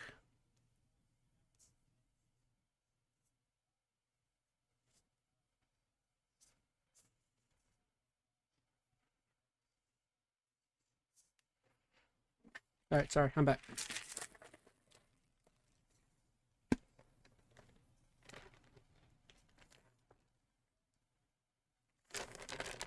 Delicious. Alright, sorry, back to the video. Back to you, but it seems like it was pretty fast. Yeah, yeah. Yeah, oh, for them to respond to this? No, for you to get their letter that they sent to all the franchises. Oh, shoot. Yeah, it was Oh, like a sorry. day. I'm It, just like, leaked on noticing. Reddit in, like a day, I think. And I'm then I just had, like, three noticing other my people just, like, camera. individually sent it to me. I'm like, okay.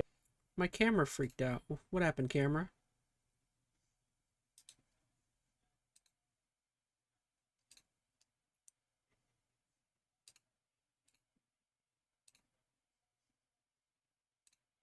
Okay, we good? I don't know what happened to the camera.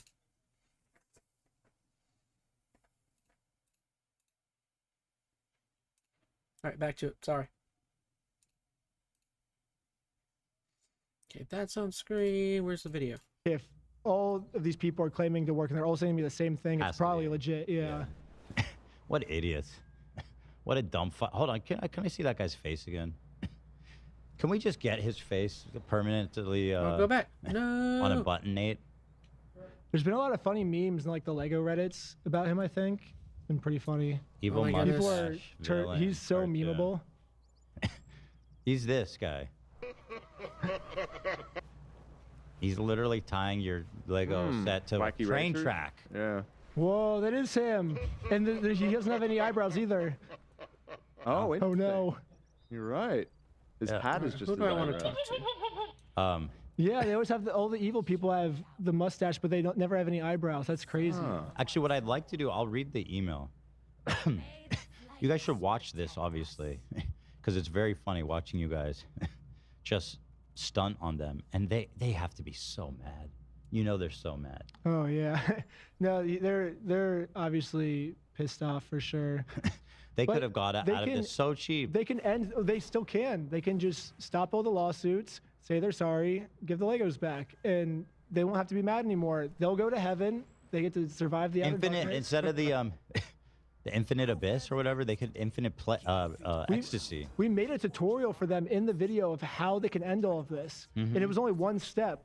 It was give Brian his Legos back. You should join. You should become a Mormon as part of the plot line too. Should I? To find out just how he can redeem himself, right? Ooh, that'd be funny. Yeah, because I don't want this to be like a hit piece against Mormonism, because I think the way he's actually going to give the Legos back is if like the Mormon community, like obviously I'm not going to have any influence on him, but the Mormon community will. So if we can get the Mormon community on our side and be like, hey, someone in your group is doing something lying. Completely, he's breaking all of your Mormon rules, stealing. That breaks the Mormon. One of the main things you can't do in Mormonism is stealing. Josh is doing that. Lying. He's doing that. Stealing from old people, even worse in Mormonism, I think. So There's an extra statute against old people. yeah, yeah. So basically, the Mormons should hate this guy, but for some reason, right now they're sticking up for him. So I wonder if like there's a way to like reason with the Mormonisms or the Mormons to be like, hey, someone is breaking all of your rules. We have so much proof. Let's work together. Yeah, I to get him think to do the right thing. there are. I mean, there's for sure people in the church that would see this and be like, this guy, he's not one of us. Yeah, He's no good. but so far with our experience, all the Mormons just back him, which is weird. Actually, I've watched The Real Housewives of Salt Lake City. I learned a lot about Mormon. The one way to get him excommunicated for sure is if you could find out he's having an affair. I don't think he's having an affair Okay. now. Because if you could prove that, that would get him excommunicated for sure. Or if he's gay or something like that. I would have no evidence on Yeah, that. yeah, I have yeah. no clue. Yeah. I'm just giving you some potential Well, if you're leads. gay, you get I excommunicated? think so, yeah. They're not down with that. Oh, no. Yeah, I don't think they're cool with that. Dang, that's crazy. Yeah, they have their own rules. They do it their own way. That John Smith or whatever the fuck his name was. Is his name John Smith? Joseph Smith. It's such a like. They could have thought of something more exotic. I feel like for Because well, he was a person. Yeah. Thought of something. I don't know. Joseph Smith is a little on the nose. I guess just his parents could have given him a more unique name, I suppose, right? I think the way that you're approaching it, Ben, is very smart of trying to appeal to the morality of that community. Well, that's how we always take people down. So like McCamey Manor, people have hated on that haunted house for so long. What finally got him to take him down was when I showed proof that it's fake, and all of his supporters and moderators were like, "We're supporting a fake haunted house. What is this?" And they all turned on him, and that's what finally got him shut down. His own community turned on him. Yeah, I mean, I think when they're in that community, you know, they all know each other. They all go to each other's backyard barbecue, and they don't want to believe that their friend and neighbor is a bad person, you know? And I think it is people's natural instinct to stick up for your community and your church member and everything. So I understand why you're doing it, but you're right. If enough of them find out what he's really been doing, we got to get him excommunicated. Yeah, I mean, he's done enough stuff. Or we say you get excommunicated if you don't do the right thing and give the Legos back. That would be quite an ultimatem from God himself. I do think there's always like we should give people second chances. You know, like if you want to do the right thing, go ahead and be a Mormon again. But until then, unless you're going to follow the rules of Mormonism, you should not be a Mormon, I think. Honestly, if he was just like, you know what? I made everything worse. I've been a total dickhead. I should have done the right thing from the beginning. Here's your money back. Here's an apology. I feel like even I would be like, you know, it's fine. Let it go. Yeah. Well, he also has to end the lawsuits against us. The lawsuits, well, that seems unlikely. It seems like he's unlikely to have a change of heart considering he just filed that like today. Yeah, I think they're just so stubborn that if they give the Legos back, that would be them admitting they're wrong, and they'll never do that. That we had something similar like this in my last video. I don't know if you saw the McCamey Manor stuff. We just wanted to get pizza with Russ, the guy who was in charge of it, and he wouldn't get pizza with us. And we're like, once you get pizza with us, we'll end our entire video on your thing. And he didn't do it because it's like eating pizza with us would be admitting defeat. And that would be proving to his followers that he's not as tough as he thinks he is. You know, they think he is. By the way, you guys got to go watch all this stuff. That was the whole plot of that episode. Pretty much is like, can we get him to eat pizza with us? Because that would be him admitting defeat. And these Legos is the same thing. It's like, all right, well, I don't really feel like I'm getting any more out of their convo. Shoot, was that all I really? Oh, there's a second part video. Why don't we go ahead and just skip the?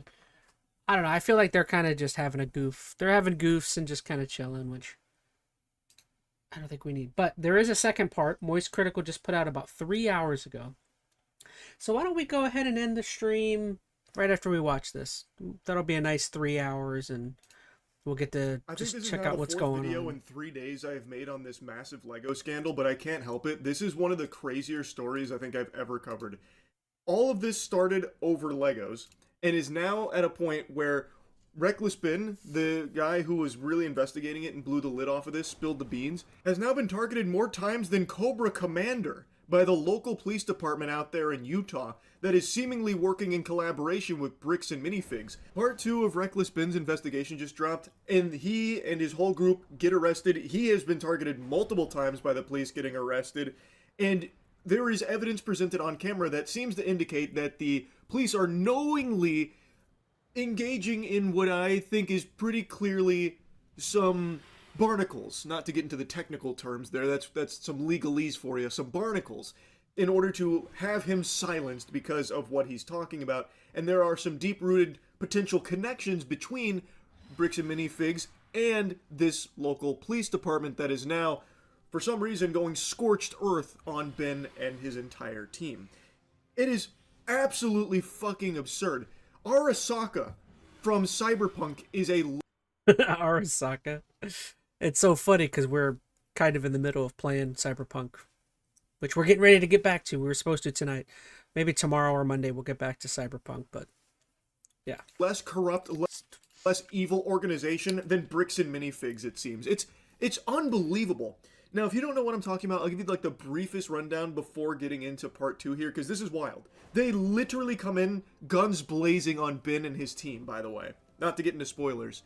But this all started because I had a voice crack. That's how extreme this is. It's affecting my vocal folds even yapping about it.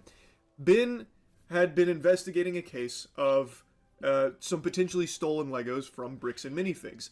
What happened is an individual named Brian took his father's Lego collection that his father had built up over years of his life. A very valuable collection valued roughly around $200,000 worth of product. He took it to Bricks and Minifigs to sell it to them on consignment, so that way he could take that money to his father, who was in not the best health, and this money was going to be used for very important things in the family. Well, what ended up happening is, when he took it to that shop, Bricks and Minifigs, the owner was pretty much forced out after they had talked about leaving the country, and then corporate stepped in. It says I just have to press space bar. All backed up by oodles of evidence. There's the whole kit and caboodle of evidence confirming this timeline, not the Bricks and Minifigs response of just actual gobbledygook that they keep trying to spit out. And when that owner was forced out, corporate that most took definitely over, is they not put up a happening. big stink crossing their arms and refused to give Brian his Lego collection back, which is still his collection. By the very contract that was signed, it is still his collection, but they then said, oh, we don't do consignment. We wipe our asshole with that. We wipe our dirty little ass with consignment papers. That's toilet paper to us. So get out of here. Kick rocks, pussy. So not only could Brian not get his Lego collection back from Bricks and Minifigs, but they didn't pay for it, and they were even marketing it and selling this Lego collection, a collection that they had no legal right to, considering, according to them, they don't even do consignment in the first place. Thus, how could they possibly have this collection? It's not theirs to even be selling. So by all possible interpretations, that sounds like stolen product. Holy cow, this video is 50 minutes from Moist Critical? I don't think I've ever seen Moist do a video this long. Sheesh. That they are selling to their customers. So this was a huge investigation from Ben into this corruption. It was unbelievable. I highly recommend you watch his coverage of it. And since then, they keep singing a different tune, like, oh, consignment, and, we don't do that. But then the previous owners came forward showing that as part of their agreement, they do actually sign off on consignment. It is there in plain English that they do accept consignment opportunities given some circumstances. So that's a lie from Bricks and Minifigs, it seems. And they are on camera saying to the previous owner, when you guys leave, when we take over, we are also taking on the consignment liability. All of this is right there out in the open, yet they still refuse to give Brian his father's Lego collection back, and they refuse to pay him for that collection that they have already been selling.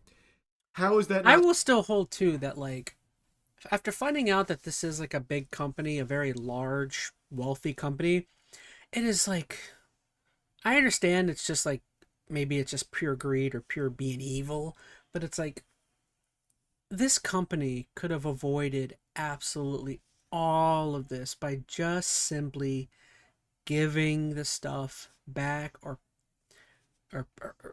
coming to some agreement to pay them in some way. But like, if it, hopefully this does come around and bites Bricks and Figs and hopefully it does come back and bite them in the ass, because it's like, this whole thing could have been avoided. All you had to do was, like, I mean, giving the stuff back wouldn't have costed you anything. Like, that would have literally been, I know they're a major company, so I guess money's not an issue, but like, still, it's like, it could have been all just a squash. Stolen property. So anyway, part 2 has now come out, and again, at the end of part 1, Ben did successfully sue Bricks and Minifigs in small claims court. But in response to that victory, they just shut down the location in order to weasel out of having to pay that. They lost, and now, instead of like being held accountable and like actually paying what they owe, they shut down the shop. So Reckless Ben in part 2 is now trying to serve the papers for the next lawsuit here. They won in court. He is going through the legal process, which is what in Bricks and Minifigs' official response said Ben needed to do, and he has already done that, and they have fought him tooth and nail, and they are now exploiting the legal system to try and silence him, allegedly, based on all of the evidence here. It's fucking terrifying, because in part 2, you're going to see they are using the law like it's their dick. Like, they are playing with it constantly. Bricks and Minifigs, that is. And the officers are more than happy to just swallow all of this come from them. They go out there and just start guzzling. They are there and harassing Ben and his team, threatening them constantly, and they do arrest them multiple times. They even go in with guns blazing to his fucking house and dislocate his shoulder, like roughhousing him outside, even though no one put up any kind of fight. It's crazy. Let's get into it. So I started to file my lawsuit. But right after I filed this court case, it got rejected. And the reason was I failed to demonstrate a good faith effort to resolve the dispute prior to filing. Basically, before this court case can get approved, I have to at least attempt to settle with Josh outside of court first. I tried calling Josh, but I'm blocked. I'm sorry. Oh man. Basically, if Josh wants to save the day, I got him a trophy that says, Joshua Johnson saved the day.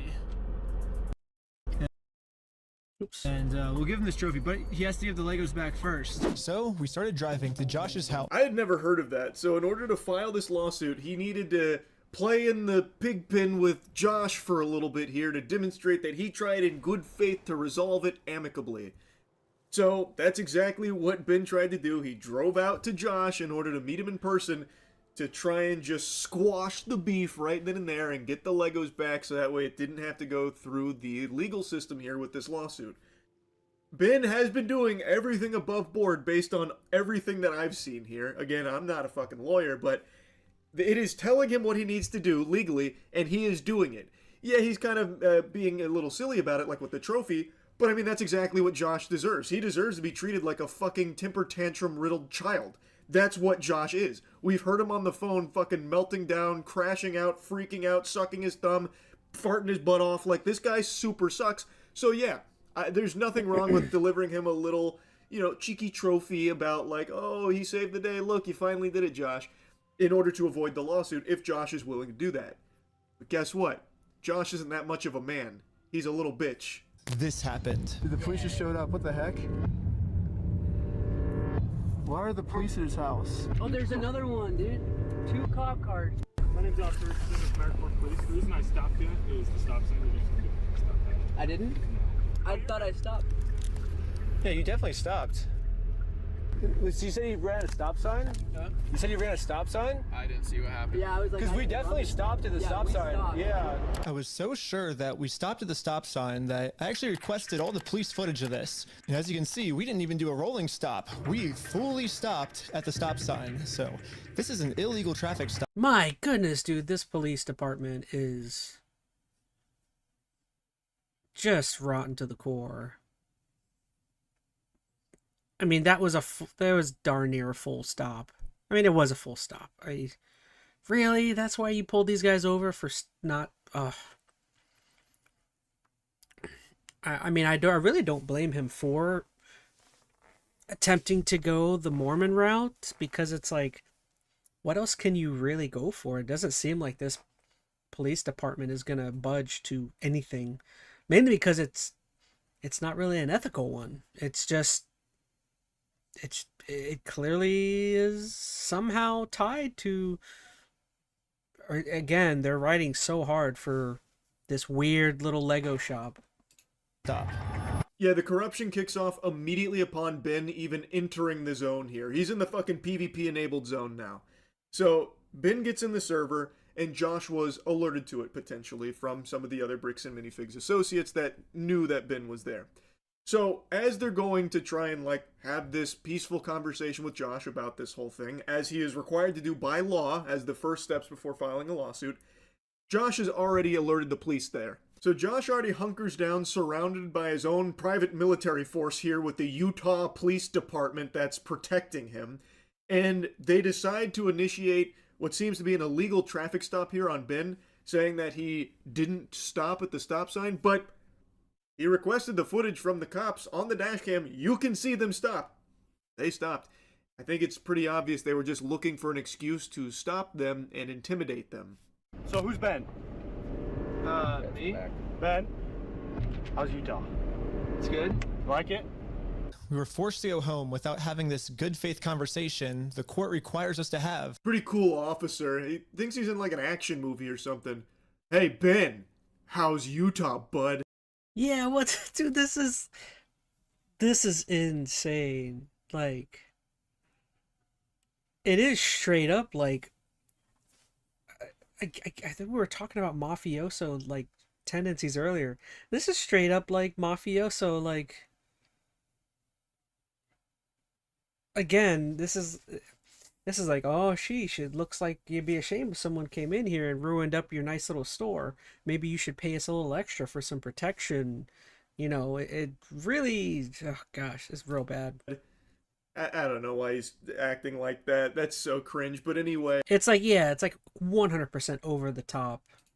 Ben then explains the reason for being there. He then goes back to the car, and this is all on body cam. He says, give me the ID for Reckless Ben. Everything else he said was a lie. Even though Ben was telling him the true story, they just immediately write it off as a lie, showing pretty clearly that they are already against Ben and his team, trying to get justice for an old man who has been butt-fucked by this massive corporation, and they are trying to do it legally through the legal system that is instructing them to go there and have that conversation with Josh peacefully, but they're not letting him do that, so they had to go home empty-handed because, well, the police weren't going to allow that to happen. I actually remembered that there's another owner of the store named Brandon Best. Brandon is the guy in the security camera footage that illegally kicked the first owner out of the store so he could steal all their Legos. I tried calling him, but I am also blocked. I'm sorry. The only option left is to show up to his house. Hello. Hey, how's it going? Hello? So with that now being a dead end, that quest has failed. He still has to demonstrate to the court that in good faith he had a conversation to try and solve it peacefully. So instead, he is now going to one of the other owners, Brandon Best. And Brandon actually does answer the door, but Brandon seems to be in like a fugue state. This guy comes out there like he's fucking possessed. I don't even think he knows what planet he's on. Brandon comes out there like he's confused on what year it is. Hey, well, I was wondering if you'd be down to pay us for the lawsuit that we won.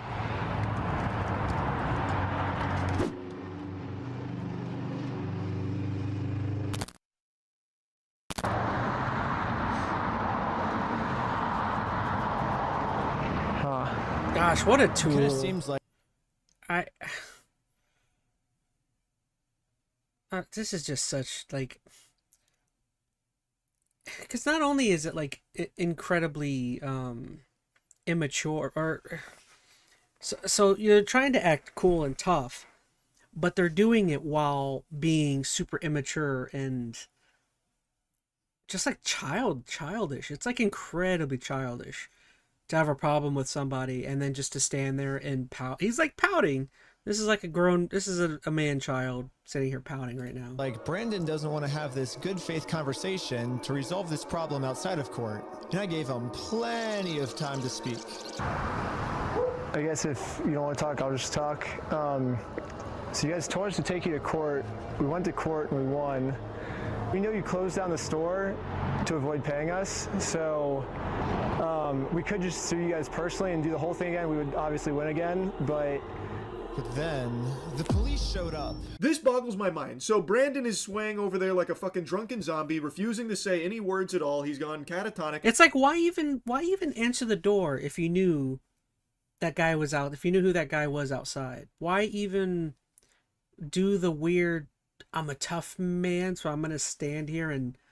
It's really not even tough, though. You're refusing to communicate with the guy like an actual tough guy would, like, puff out his chest and say something to him.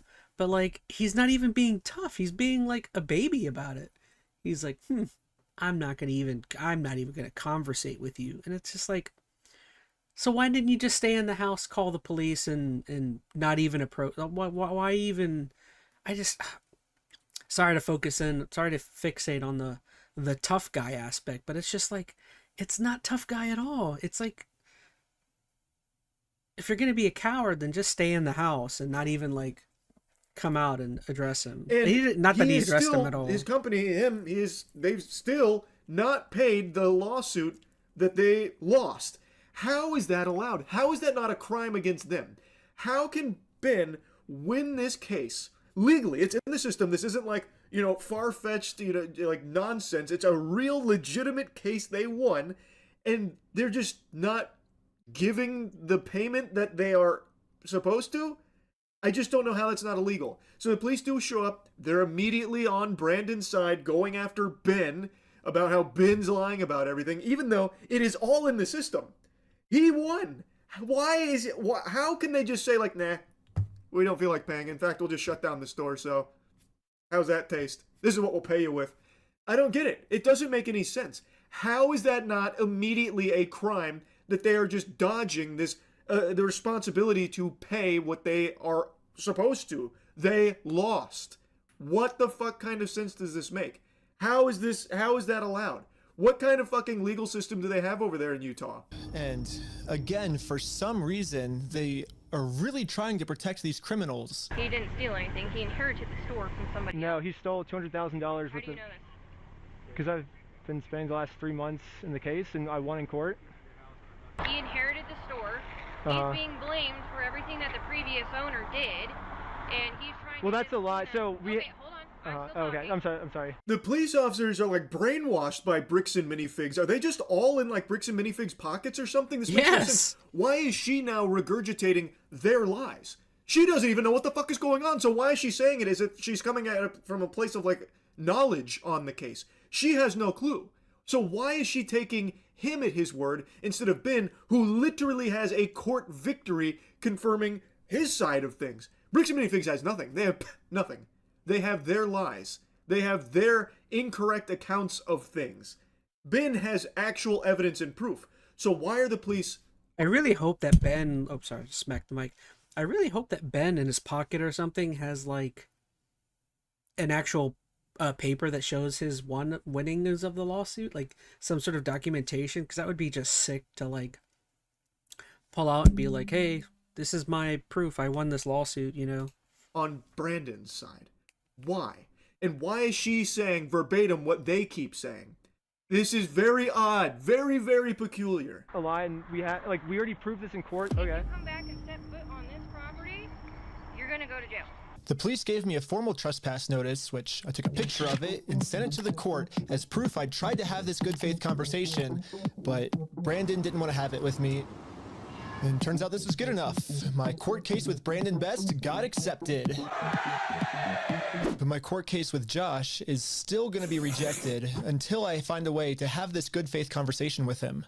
So there we go. One of the fetch quests have been completed here. He tried to have the conversation with Brandon. He got That's so fascinating that... Okay, so he did that intentionally. That's kind of cool. Again, I don't know anything legalese-wise, but like... The idea that he, even just approaching the Brandon guy and standing in front of him asking for a couple of things, legally wise, gives him, you know, gives him a good footing on the lawsuit. Passed for it, submitted it, they accepted it, but he now still has to try and find a way to do it with Josh. After some more research, we found out that both Josh and Brandon are super hardcore Mormon. This becomes extremely relevant information later on as a possible connection between the Bricks and Minifigs goobers here that we are dealing with, as well as the law enforcement, because some of the local law enforcement officers that are constantly trying to have Ben and his team arrested, and actually do get them arrested, actually put them in cuffs and everything, they are also hardcore Mormons from all of the evidence Ben presents. So is there a chance that they were just trying to protect their own, even knowing that he is doing something highly immoral and possibly very much... I see. So I guess that makes it even better why the guy was trying to bring in the Mormon church. I didn't know about so the guys that own the company literally have ties to the church. They literally are Mormons.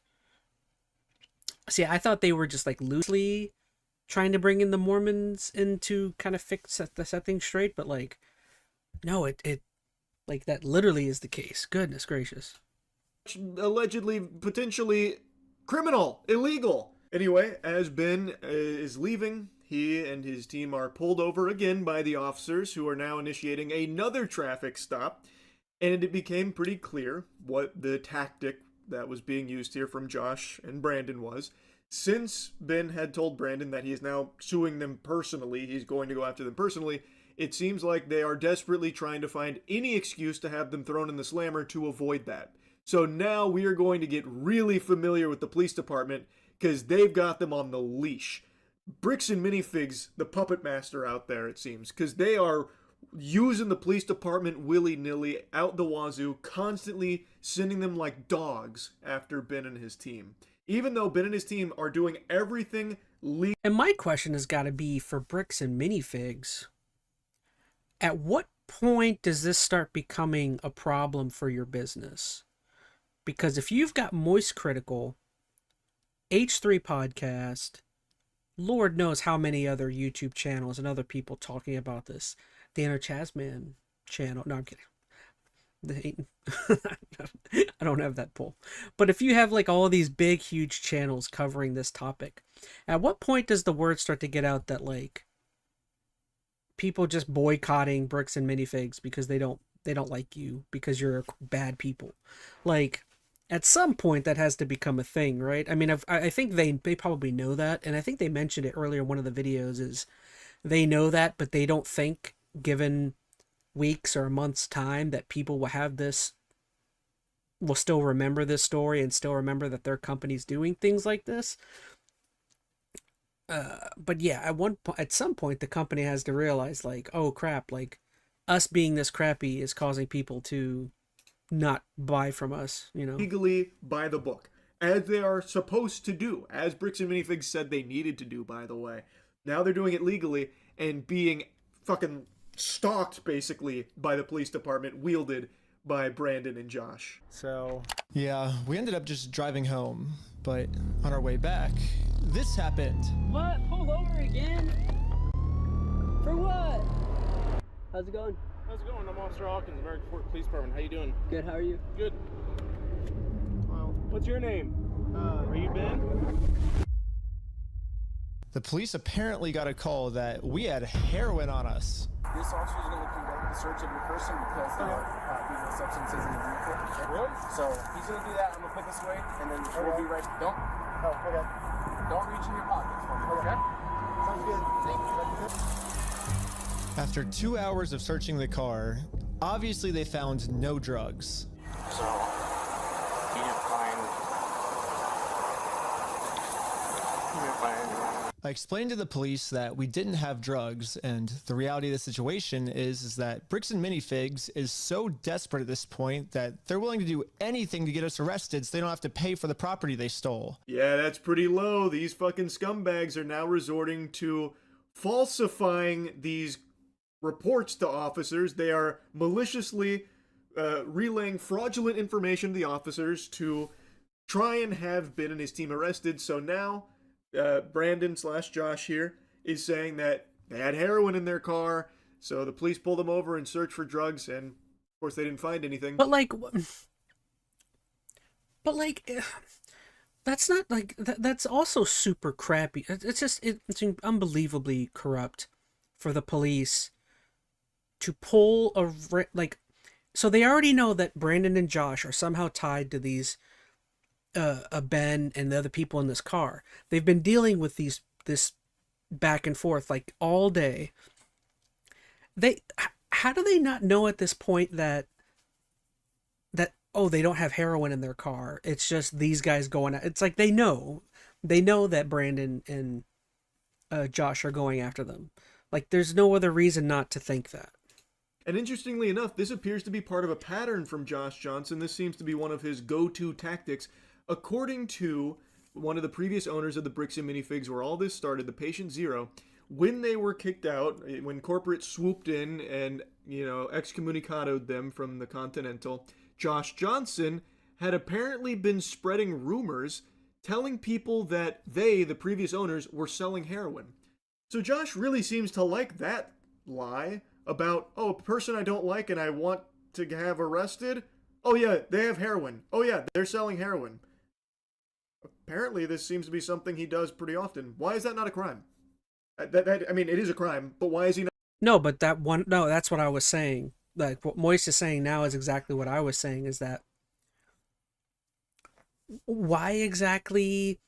So it's multiple times now that this guy has been found, or not even found, I mean multiple times that he's going out and saying people have heroin for some reason, and the police just go with it and go arrest or pull over and talk to the people that he's blaming. It's so weird. Not being arrested for it. They've now gone through the search. They found nothing. We now know that he was wrong. He's a liar. And we now see that at least according to one other source here, he has done this at least twice on purpose. That's a crime. Can we get him, you know, maybe held accountable for that shit? It's kind of ridiculous. They were still not going to let us go until we told them where the drugs were. Your eyes, for example, right? There's a constriction, which is dilated, and then Do you not. notice it? So I haven't been looking at this. Let's go look at it. I'll show him. Look, go ahead, look at him. I'll look at you. Yep. You do see it? So It's crazy. I have no idea because I've never done any drugs in my life. I don't do drugs. I don't do alcohol. I've never done any of that in my life. I'm willing to do any drug tests. Like, I'm very cooperative. I don't understand, what you're seeing in my eyes. I'm gonna have a discussion with this officer. Oh, they're really scraping the bottom of the barrel here. They're really trying to alt. Oh, it's your eyes. Your eyes. You have heroin eyes. I can see the heroin in your eyes, Buster. But this, hats off to this guy for remaining so calm. He's like, okay, do you see it? This fucking fairy tale. You see it? Hey, look, I'll do any drug test. Let's rip it. And then the officer's like, give me a moment. Give me a second. And then the police department illegally redacted this conversation too. My guess is that they acknowledged that it's very obvious we don't have drugs on us, but they were going to try and pressure us into giving some type of false confession anyways. I'm not sure if your mind's in me or not, to be honest. I'm willing to take any drug test you want. I'm walking a very dangerous line, which can get you hemmed up a lot. Yeah. And you could end up in jail in Utah when you're from Cali. Okay. Not worth it, right? Yeah. We play differently here. Does that make sense? Yeah. I'm willing to cooperate with you guys and do anything you want me to because I'm not hiding anything. I can promise you that. I promise. We weren't giving the police a false confession like they wanted, so eventually I guess they just got tired and let us go. Oh my god, I love that from the officer. You're walking a real dangerous line here, mister. What, the dangerous line being cooperative? What dangerous line is he walking? He's telling you he will do whatever drug test you want, and you're like, oh, you better be very, very careful saying shit like that. I'm about to take you the fuck down. And then they're even saying we play differently over here. No, it seems like you play stupid. It seems like you play... No, they're right. They do play differently, like in the wrong way. Oh, we play differently here. Yeah, I can kind of tell. Unethical ball is what it seems like, because you are being wielded like Josh's personal fleshlight. This is a complete bogus stop here based on false information. Clearly, you know there's no drugs there. There's no probable cause to take it further. Both of these men don't seem to be intoxicated or on any substances at all. It's plain as day. They're being cooperative, and they're still trying to find any excuse to lock them up. Under the directions of Josh, most likely. That's what it seems to be. So yeah, I guess they do play by some different rules over there. Some very corrupt rules, seemingly. This is just totally fucking unacceptable. Every officer you see in this video doing shit like this, I think absolutely needs to be fired. And beyond that, needs to be investigated and potentially thrown in jail themselves. Having corrupt officers like this is extremely dangerous to public safety. And there is overwhelming evidence to showcase, at the very least, complete incompetence to the point where that is also dangerous to public safety. It's fucking outrageous. We'll let you guys go now, but you're walking a thin line. Just be mindful of that. Does that make sense? Okay. At this point, I've documented everything I've been through to the court, that I've tried to have this good faith conversation with Josh. He just doesn't want to have it with me. And because of everything I went through, my court case finally got approved. So now we can go to the next steps here. And I know I keep interrupting a lot, but it's just so much to unpack here. So much corruption, it's unreal. All over Legos. And what is very easily provable, bricks and minifigs being in the wrong. Like, it's unbelievable. But like the officer's then saying, all right, be mindful. Be mindful of what? Driving and doing nothing wrong? Because that's what they were doing. Be mindful of what? Some psychopath lunatic calling in a false report to have the police scoot in sideways on you? That's completely out of his control. You can't be mindful of that. You have a maniac on the loose over there named Josh. And attached to this email are court papers to serve Josh. The only problem is Josh is not going to open this door for anyone. So I made this poster that says, I stole a dying man's life savings, and printed it out. Now I'm placing this poster in a public space right across the street from Josh's house. Yeah, it turns out I have a process server to serve him his court papers. But almost immediately, my sign got blocked. Oh no, he's blocking our sign. As you can imagine, this is where it really pops off. So he now has the court papers to serve Josh, but he has to serve Josh. So he gets a process server out there. He tries to get Josh to come outside to, like take down the sign. It is on public property. He is 100% within his right to put that sign there. But once again, protecting Josh, here comes the goof troop. They're now blocking the sign, and they're about to go have some very stern conversations with Ben, and things are going to only continue to escalate. What are you guys doing here? So we are in a court case with them, and we have to serve them legal papers. The police realize that we're not breaking any laws, and they've been called here for a false reason, so they decided to leave. And then we got the police called on us again. Hello. Yeah, the court requires us to come in person for some reason, so... Again, the cops realized that we are doing nothing illegal and decided to leave. Now it's time to serve Josh his court papers. But we got the police called on us again. Hello. Yep, can I see those papers? Yeah. I just don't understand how Josh is allowed to do this. Why is this not punishable? They have come out 3 times now, and they keep recognizing... I'm just like, at this point, the cops are so dirty. I'm like anticipating that this cop that asked for the papers would like straight up like a dummy, like just run off with them. like am I wrong in like thinking that like the cop would be like, hey buddy, let me see those papers real quick. And it's like, okay, I got copies of it. Like, recognizing that there is nothing illegal going on here, and Josh keeps calling them out. There is very clearly a deep personal connection here. And you're going to see in a moment, it might be because they are Mormons and they are like very tight-knit here. But Josh is able to just use the circus here, borrow the clowns, and keep sending them at Ben, but they don't have any like legal mustard to throw him in jail over. So now, in a last-ditch Hail Mary, he's coming to check the papers to see if the papers are fake, to get him on that. Like, these are fake papers, give me it, you're going to jail, that kind of thing. But he's about to find out they're not fake. He is doing everything lawfully and legally. He has to try and serve these papers. Josh just won't play ball with him. And I guess they all play different ball over there, because now the police are also actively trying to prevent that from happening too. They're standing in the way of justice. They are actively preventing the legal system from working. He could even just serve the papers for me. You okay if I give these papers to him? Yeah, for sure. Okay, just give me 1 minute. Okay, thank you. Sadly, we can't see the police officer serve Josh because the police department redacted all of it. But the only thing that really matters is that Josh is getting served. He does not want the paper. So He does not want the papers? here's that back for you. What a surprise. How is that allowed? Hey, so he's serving you these papers, part of the legal process, an integral part of the legal process. Oh, you don't want them? Oh my God, I'm so sorry to bother you, Josh. Do you want me to fondle your balls, by the way, real quick? Okay, all right, let me do that real quick. Okay, I'm gonna go take these back over there to Ben now, all right? I'm sorry, I didn't mean to bother you.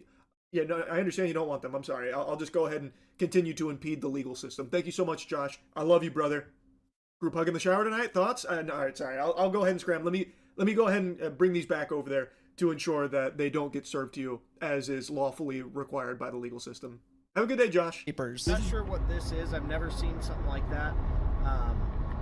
It doesn't look good when you've been trespassed. Yeah. Trying to serve papers. Well, I think it looks exactly how we're supposed to do it legally. This is the legal way to do it. I always thought that the police were supposed to remain unbiased, and if they were going to take a side, they definitely shouldn't take the side of the criminal. But I guess I was wrong. We got the police called on us again. Oh, sure. The For paper? The serving paper? Yeah. Trying to speak with someone to verify if a case is, just verify if a case is real. Yeah, looks like a real small claims case in our court. Okay, thank you for your help. That's all for today. Thank you. So after bringing the papers back, after refusing to serve it to Josh because he said, nuh-uh, the officer then gets like really accusatory with him, saying, this is bogus paper, this is stupid paper, you got dumb paper, watch out, bud. And then they leave. Then the cops get called on him again. This time he directly takes the papers because he's going to try and find out if they're real or not definitively. When he definitively finds out they are real, he literally calls some sort of judicial or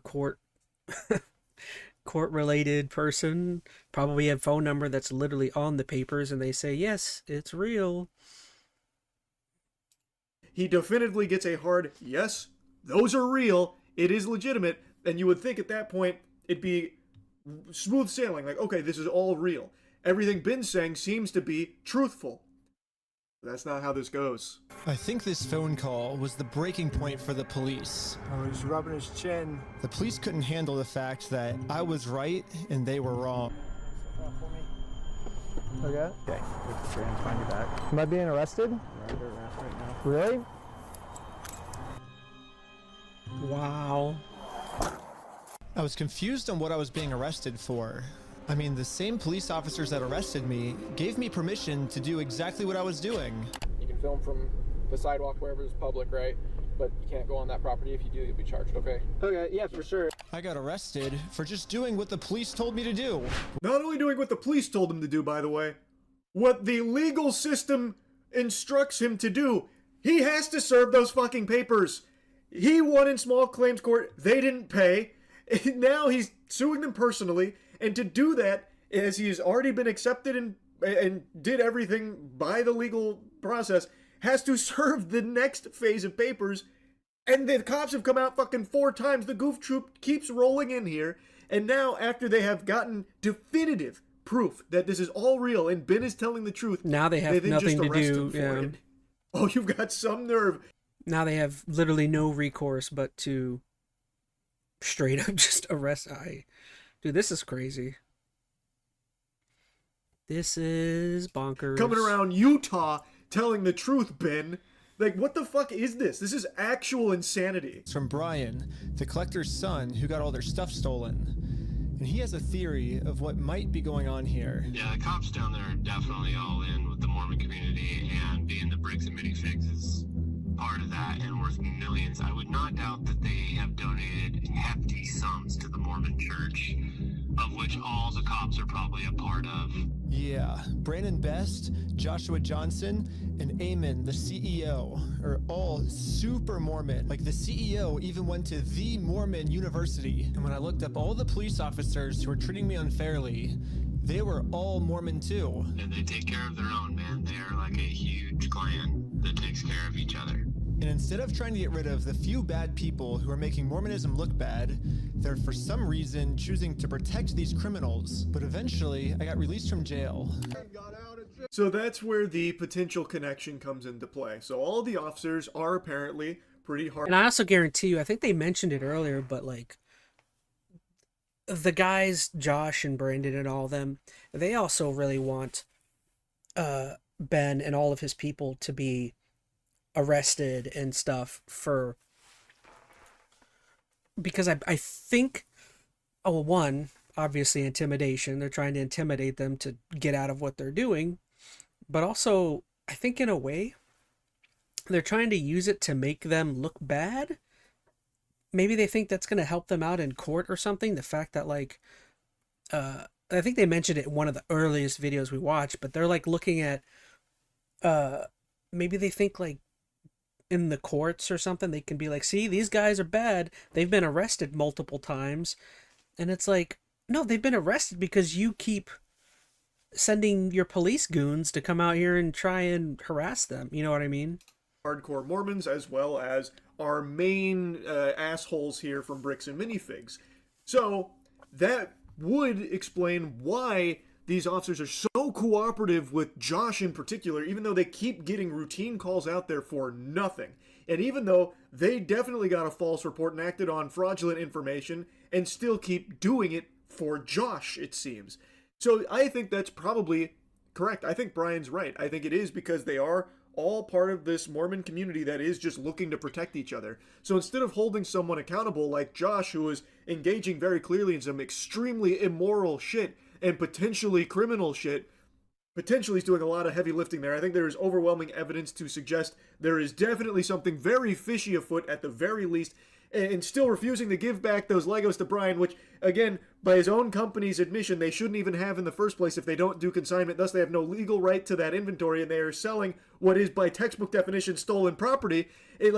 All of this is something not even being considered by the law enforcement, despite Brian proving in court, winning his case, that he is the one being truthful, that his account of things is accurate, that the evidence is on Brian's side, not Bricks and Minifig's side. No matter what, though, it doesn't matter to the police department here, it seems, because they'd rather just protect Josh because they're Mormons. That appears to be what's going on. That's the only possible explanation for why they're going so hard against Ben, and this isn't even the hardest they go. He gets arrested here, and he does get out on bail. He gets arrested off absolute nothingness, just complete fucking barnacles, and they still aren't done with him. They still aren't finished with him. They are actually trying to just ruin his life and throw him in jail forever for the crime of reporting the truth and trying to get justice. He is going through all of the proper legal channels, doing it the right way, and even following all of the orders from the police and still getting this unfair treatment.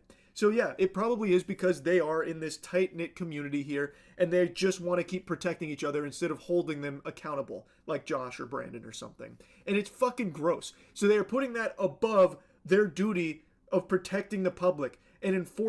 Well, yeah, of course. I mean, in the video, he kind of showed the proof of they're all tied in to one another. What is it? The couple of the cops and then the Josh guy all went to the same college, and they're all probably from the same area. Enforcing the law and getting the bad guys in jail. Instead, they're getting the good guys thrown in jail here.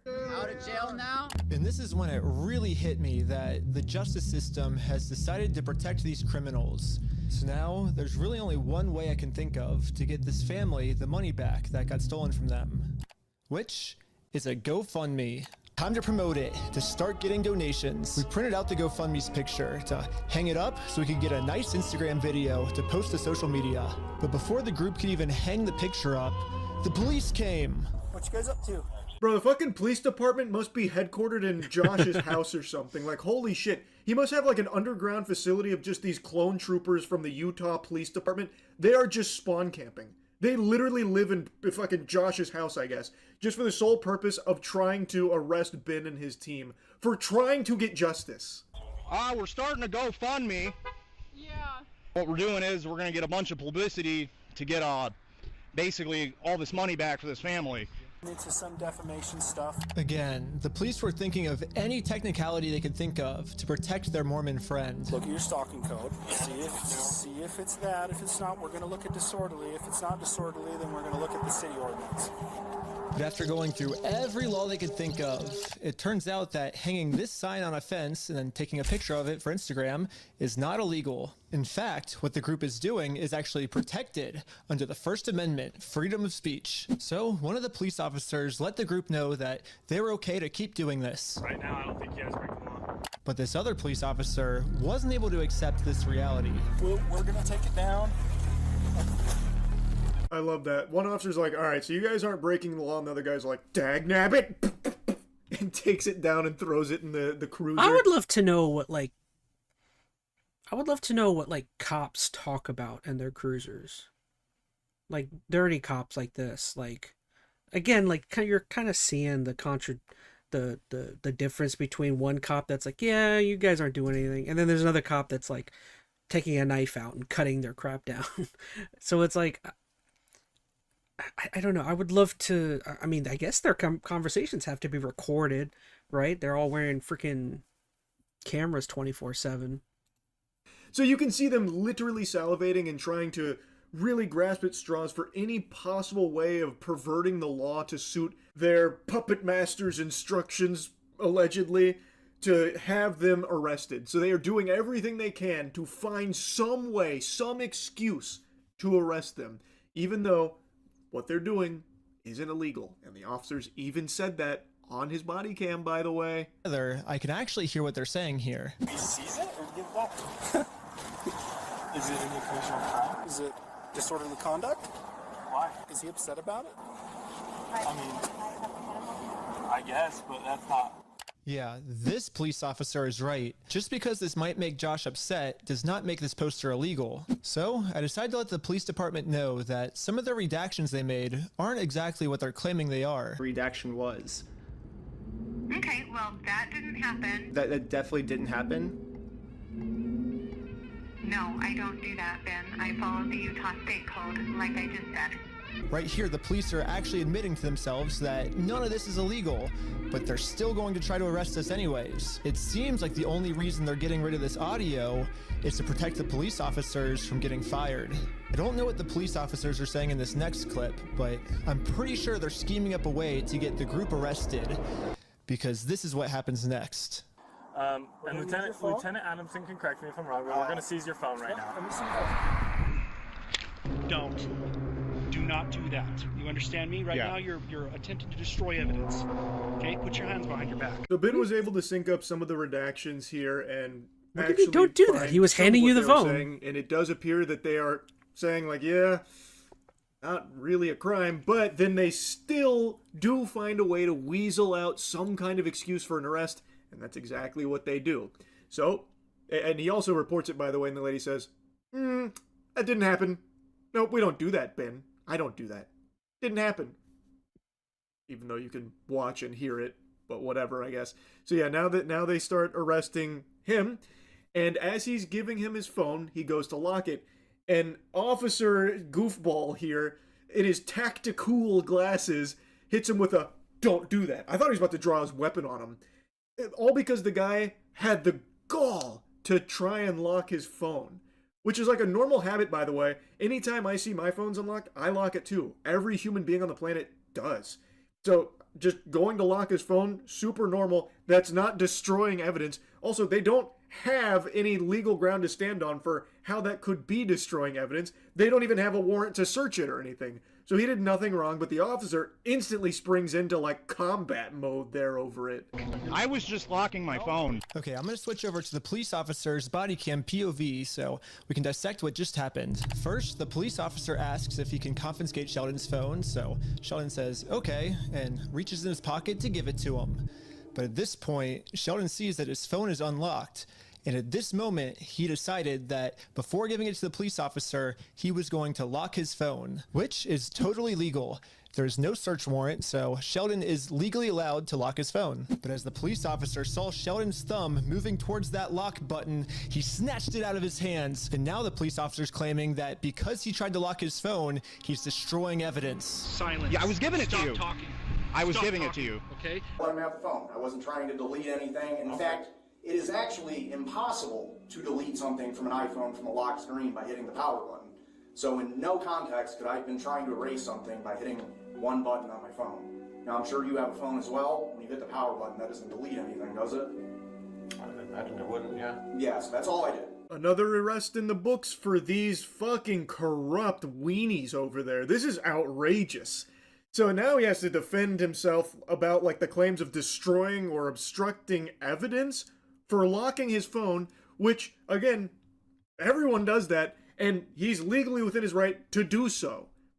They don't have a search warrant for it. But they're... Alright, yeah. Well, I feel like I've seen plenty. Gosh, I gotta go to the bathroom, so that's why I think I'm gonna go ahead and end things.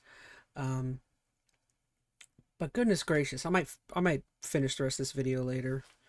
This is just crazy. I really do think this whole story is just as juicy as I had been kind of hearing about it. Just absolutely insane. Oh, I gotta get out of my game. Quit. But alright y'all. Well, hopefully I can at least splice up some content there throughout the week. Yeah, apologies I missed the last ChazmaN live. So I should say, if you guys didn't see, we will have an interesting stream on Tuesday. If you guys don't know, PlayStation has their big event Tuesday, which I totally forgot. And it's at about 5 p.m. So you can most definitely expect right when I get home from work, we're going to be hopping on and streaming that event live. So we got a whole new PlayStation event. Probably a bunch of new games and stuff announced. So look forward to that. And that's all we're going to have. So what do we go for? About how long? Almost 4 hours. Goodness. I told you that whole topic was going to freaking go on for a while. Alright, I gotta go to the bathroom. I'm going to end this kind of quick. Thank you so much to Veronica Rose, Skylar Twilight, Robot Slayer himself, and Odin is Salty. Thank you guys for joining the stream. Shout out the Patreon backers right here. Skylar Twilight 128, Matthew, Biocrash, and Tim. And yeah, so gosh, man, that whole story was insane. I'm really hoping we get to find out more. I mean, I think I read that the guy Ben said that this whole thing is probably going to go on for the next 2 years because, you know, that's courtroom litigation type stuff. So we're going to be hearing about this for a long time. Goodness, that was quite the story. But yeah, all right, hard cut. I gotta go to the bathroom. All right, everyone. Thank you so much. Love you guys. I may do another stream tomorrow night. I'll let you know. If not, we'll at least get back to things. We'll start an indie game Monday night. Now that we're done with SORUS and past that, so yeah. All right, everyone. Adios. Night-night.